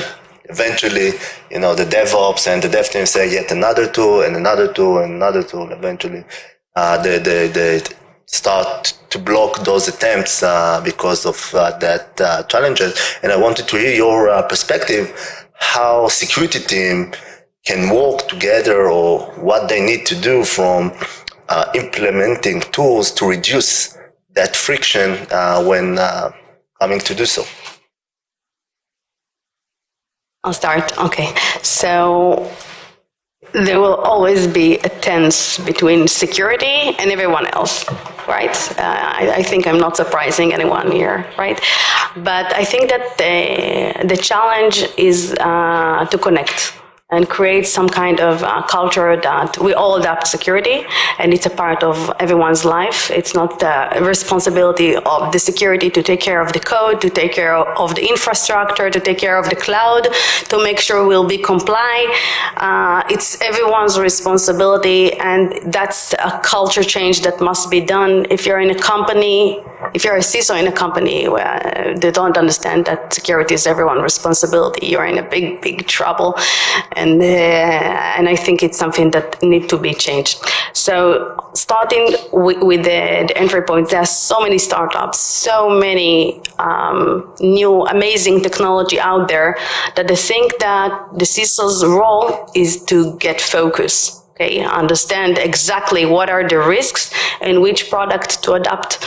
If you put all the amazing startups, connect everyone, so you'll get tons of vulnerabilities. Everything is critical, and everything has CVE, 9+, and it's a friction. It's create that friction. But the challenge is to make prioritization, understand what is a critical. Critical is critical. It's a slogan that I'm walking in. So critical is critical when I'm contacting one of my partners. Either it's DevOps or IT, and of course the engineering, and we are saying there is a critical, it's stop everything they're doing, and it's something that is very, very clear. And I think our challenge is to prioritize things and understand what is critical, what is high, and make it severe that create a language, common language that we can understand how to work with. So select the right products that accelerate the engineering and the DevOps to be your partners. I think that this is the most important things. If we are developing the infrastructure in Terraform, for example, so select the right product that will be a part of the CI/CD of the Terraform and the infrastructure as a code. If we're adopting Kubernetes on native cloud, so be a partner to create the infra as a code there, harden the chart, the Helm chart. Be there selectively with the root points or like the starter that will embrace the automation around their, of course, their life cycle, and it will reduce the friction. So selecting the products and adopt the right processes, and I talked about it earlier, about the automation part. No manual work, non-engineer will open the Jira and explore, wow, what kind of vulnerability can I touch this morning that doesn't work this way? If it depends on your organization, get to know the engineering culture, connect to that. If it's Jira to Slack, go for it. Connect your tools into their life cycle and be a buddy. We call that security buddy. And I think that this mindset is really changing the way we are doing things and reducing the friction. But prior to that, you have to be in an organization that understand that security is a strategic thing, and it's not just something that, yeah, we need to check box and let's move forward because the risk is way too far and need to control it. I think partnering with the developers and, more importantly, the infrastructure team is critically important. And I'll give some examples that kind of we went through, and I'll talk about the whole kind of adopting infrastructure as code was not an easy process. It's something that we pushed as a security team. We created a security engineering team because we wanted to start running infrastructure as code on network settings, VPC settings, a lot of these things. And the infrastructure teams, they're on their day-to-day jobs, and I won't say they care less, but it's not what they're measured on. So we started doing that, and in a way we got into a bit of a conflict in the beginning, and we almost took away their rights to manage these things, and we built it, and they didn't have the knowledge, they didn't have the understanding of how to work with Terraform and scale, how to do these things, because we had the knowledge internally in the security team. But slowly we actually started a champion program working with all of the different engineering teams. Most importantly, the infrastructure teams, and we started teaching them Terraform, infrastructure as code, GitOps, and we did a lot of work there. And I can tell you now we're probably running, I think we have 16 providers in Terraform. I learned today that PagerDuty, which is a completely DevOps, and you wouldn't even think is managed by infrastructure as code. Yeah. And so I think from being kind of, oh, what are you doing for us? We can't go into AWS, we can't go click, and do things where we want to work fast.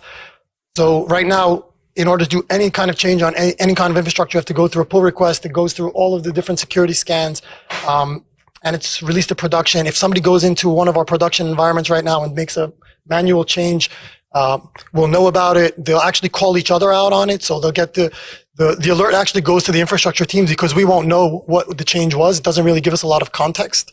So they actually know what happened, and they'll call each other out. And it's a really how we work with them and how you kind of change the culture. And I think we did a lot of work around that, and it's showing right now. Probably a 2-3 year kind of mission that we've been on. Yeah, so I agree completely with what Moran said here. I think first of all, the mindset starts from the top. The mindset needs to be that everybody is working together in a team to build something. So first of all, it's all about creating that team that is constructed from developer, from dev, from security team, from everybody within that team together to deliver that project. And I can share, some of the people here are coming from banks and are in the financial industry. So transitioning that world, it's really hard, but it pays the price, and it gives you the value. So we've transitioned from, in my previous role, from going all the way waterfall to delivering it based on Scrum in a single team that constructed from operations, IT, security team all together. And when the team works together to deliver that project, everything comes together. They all play together and they deliver. So we also needed to prioritize the criticality from the less critical items.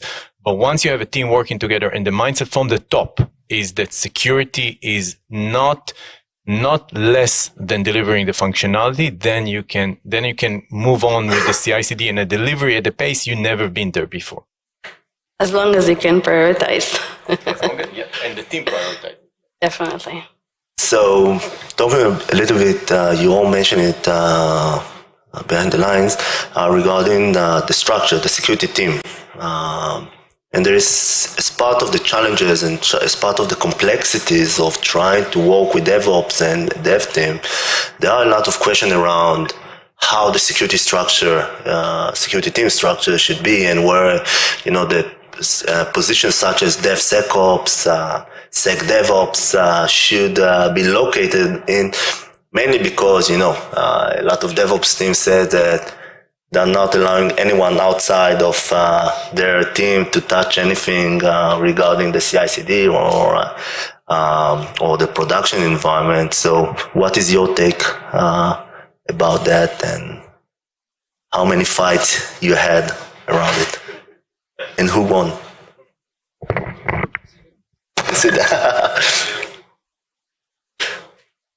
So I don't think we had a lot of fights internally. I think the engineering team, they're focused on deploying code, maintaining code, making sure everything runs. They understand that it's not their focus. We wanted to make massive changes. Those changes, if we would have said, okay, let's hire inside the SRE team and we'll prioritize them, it felt very cumbersome. And like I said, we work a lot on autonomy and developer independence, and that also means the security independence and allowing us to really push and to really push like strategic objectives that we want to do. So we built a small, pretty strong infrastructure team, have 5 people there right now. And we really looked where we can make the most impact. And that's kind of where we started. And like I said, it was a culture change. So we started doing most of the work and we built all of the Terraform. So we say CI/CD, but we actually have 2, almost 3 different CI/CDs in the organization. Probably even 4 if you actually look at data and all the rest of the things. So we have one CI that builds most of the application code. We have a different CD that actually puts it into Kubernetes. From the infrastructure side, we have GitHub and GitOps, and we use Terraform and GitHub Actions to actually deliver that. So building the whole CI/CD for the infrastructure as code was something that we did. We took it upon ourselves. We wanted to change the way the culture works and the way the company works. But if we wouldn't have done that internally, and if we wouldn't have taken that priority and objective internally, I don't think we would have changed the culture. Now that the building blocks are there, that it's very easy to write another Terraform provider and actually start deploying code really quickly, enabling that kind of facilitation is what changed the culture, I think, and is what allows us to do what we're doing at scale and work really fast. So I do believe security needs to have its own engineering capabilities. I think we can push, and it also creates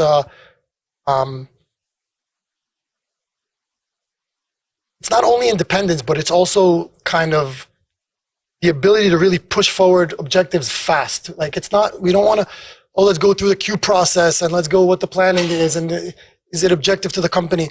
It's like, we want to do this, we want to do it fast, and once we do it, people will understand what it enables, and that's kind of the way we see it. We see it as security enablement, and that's how we look at it.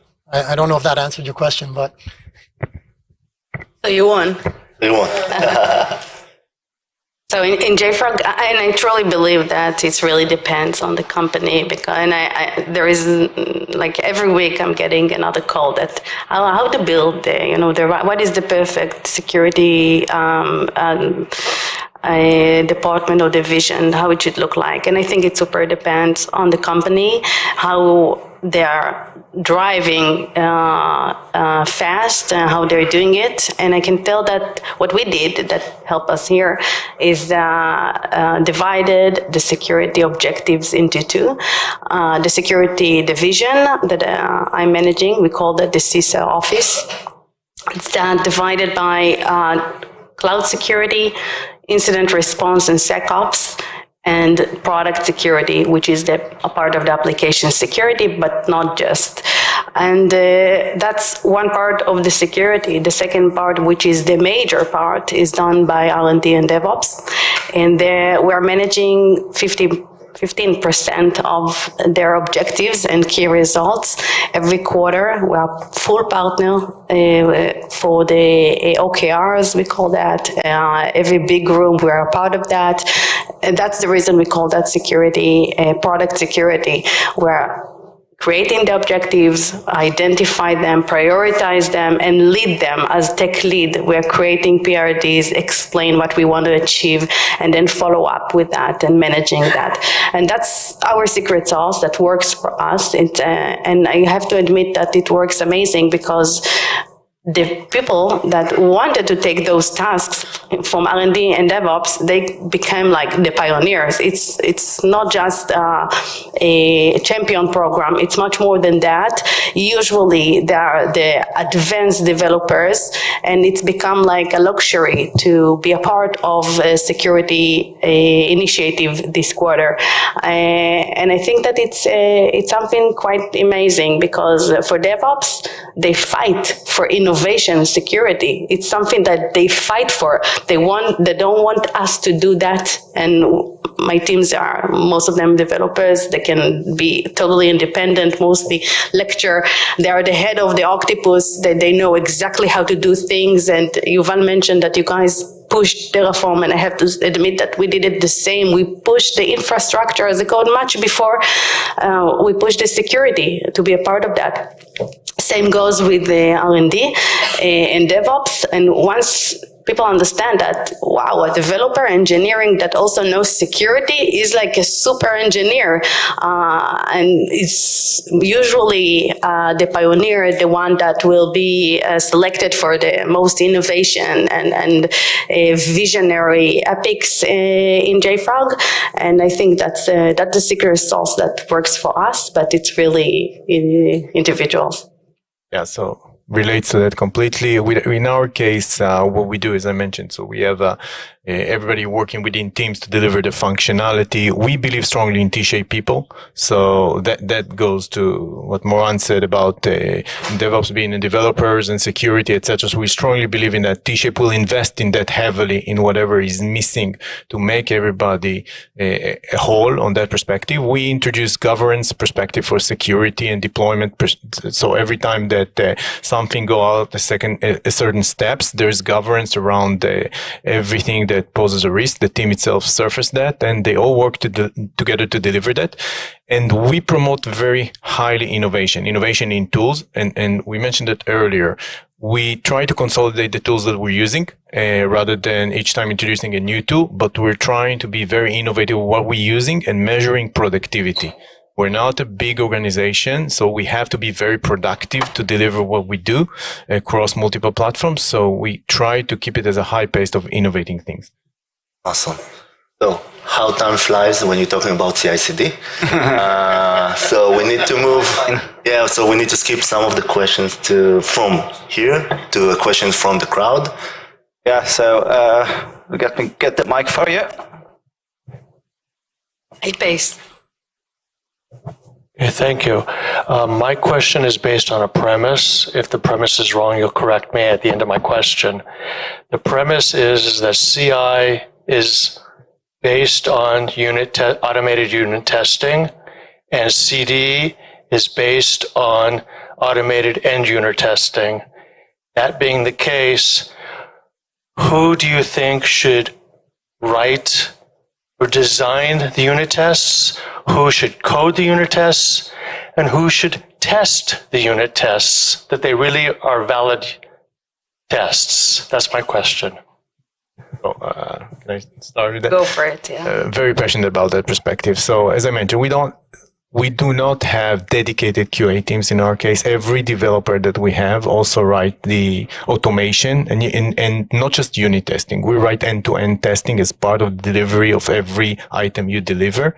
We do have on our staff people that are expert on the perspective of what QA needs to be, but they also will write code. So that's our aim. And then each developer, as he does his work, he will also write his automation, and it will be first testing his own model, then testing an end-to-end test, and that is the only thing that's going to make the feature complete.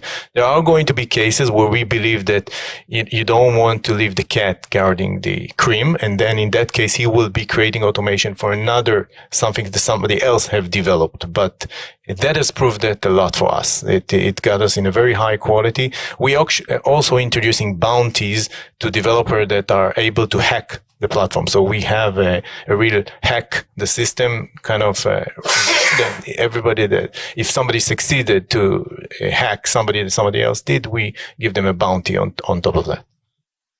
+1 for that. It's like I mentioned earlier, when you build it, you own it. It's a culture in JFrog. Every engineer responsible for his testing, etc.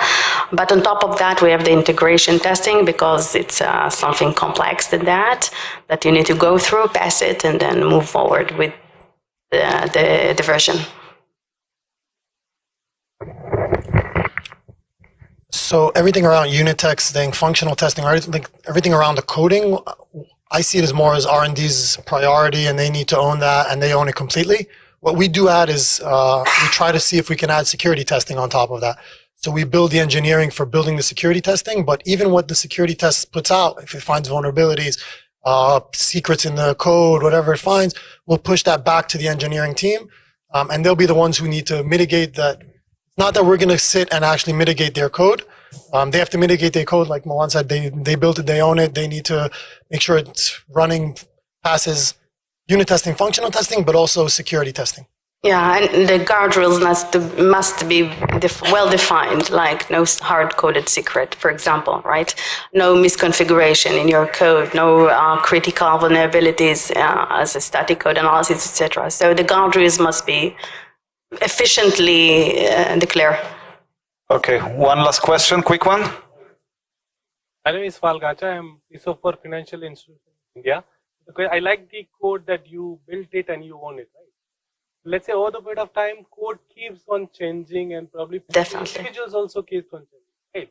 And that's a crux of the story. That how do we ensure that it is consistent and then people are following the process across?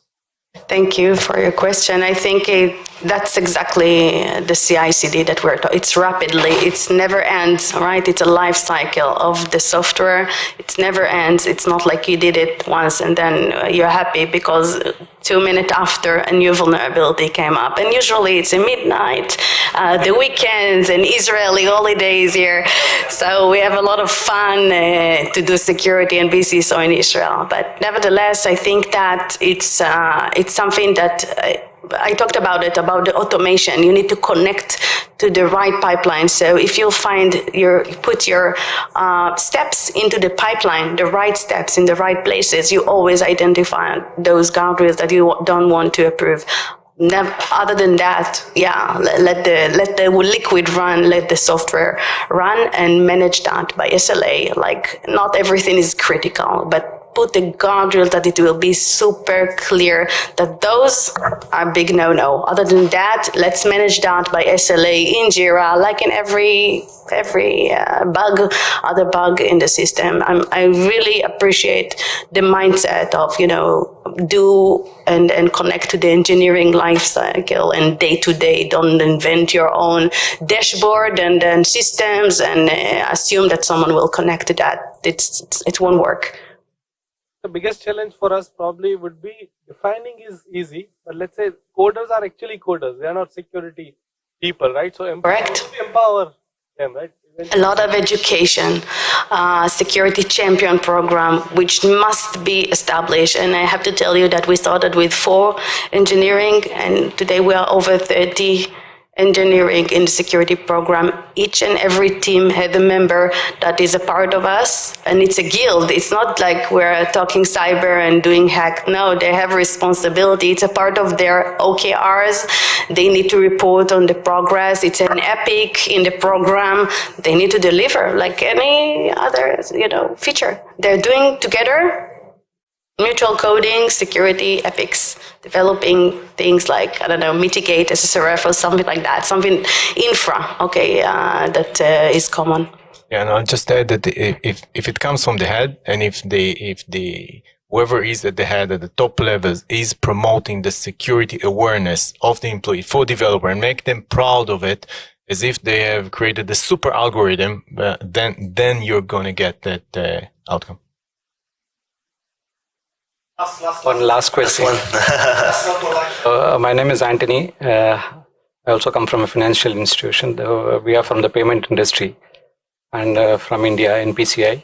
And one question, see, predominantly we have a lot of products coming up quickly in India and more digital platform. Then we are the pioneers to implement across India. See, one of the things what I have seen is, see, example, if I take Kubernetes, container brings a lot of infrastructure as a code. Most of the time, this doesn't come to CISO for me itself. See, they develop and immediately that CI/CD pipeline has to have that infrastructure vulnerability to be addressed as well. But how are the controls we can manage to do that? Because most of the time CISO comes in the later part. By the time they wanted, for the organization, they start as something like, I want to test it. By the time it comes to the production, and I don't have a time to even look into this. How do we see and forecast before addressing this? I think, again, you have to keep them in the mindset. So we had that, again, that goes back a role, right? So we have that same challenge. The guy that led the operation and security was having your same challenges that you have. He was on the outside. Then what we've introduced is a governance of O&T into the process. So you want, like, people hear governance, they hear about, okay, now you're delaying me. But no, it actually speed things up. If you come into play earlier on in the game and you yourself come with the mindset that I do, not in the mindset that I want to block. That's the paradigm shift you want to do. Now, you don't take every product. You take the product that benefits you. That's granted. But you come with the mindset that I do, the team trusts you, and you come in to form together as a team. And then you come in early on, the whole organization benefit from that because you're not going to block them at the end, which is typically what will happen in the current state. Yeah, accelerate the growth of the organization, and I totally agree with Steve. It's a matter of trust between the department and that collaboration and that shared responsibility. It's something that needs to be changed, if not already. And that's the most important thing that I can tell you that I invest in when I just started the position. Before I recruit team, before everything, be a partner, be the best partner that you can do to accelerate the company's growth. I would just add to that that it also starts with the visibility eventually.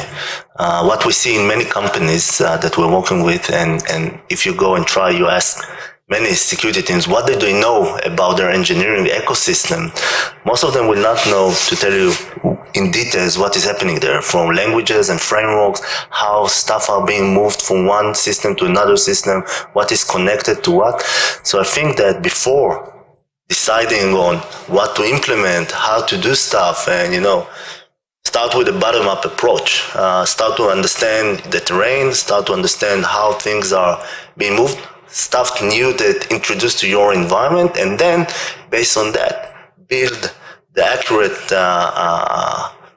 security program that should be, like everyone said, a combination of multiple layers and not like one layer that try to stop. And of course, again, start with the mindset that you are enabling the company to move fast and not try to put gates or let's meet somewhere that I can block you from moving on. So if you're coming with that approach, coming with that understanding, I think that you are able to build a good security program inside your CI/CD, because eventually developers, DevOps are not waking up in the morning and says, how do I build a bad program with a lot of security holes and stuff like that. They want to do security. We need to help them to do it in the right way without the friction of implementing it. Okay. I think, guys, this is a wrap. We have another session of ICS security after this one, so we need to clear the room for them. Thank you. Not be... Okay.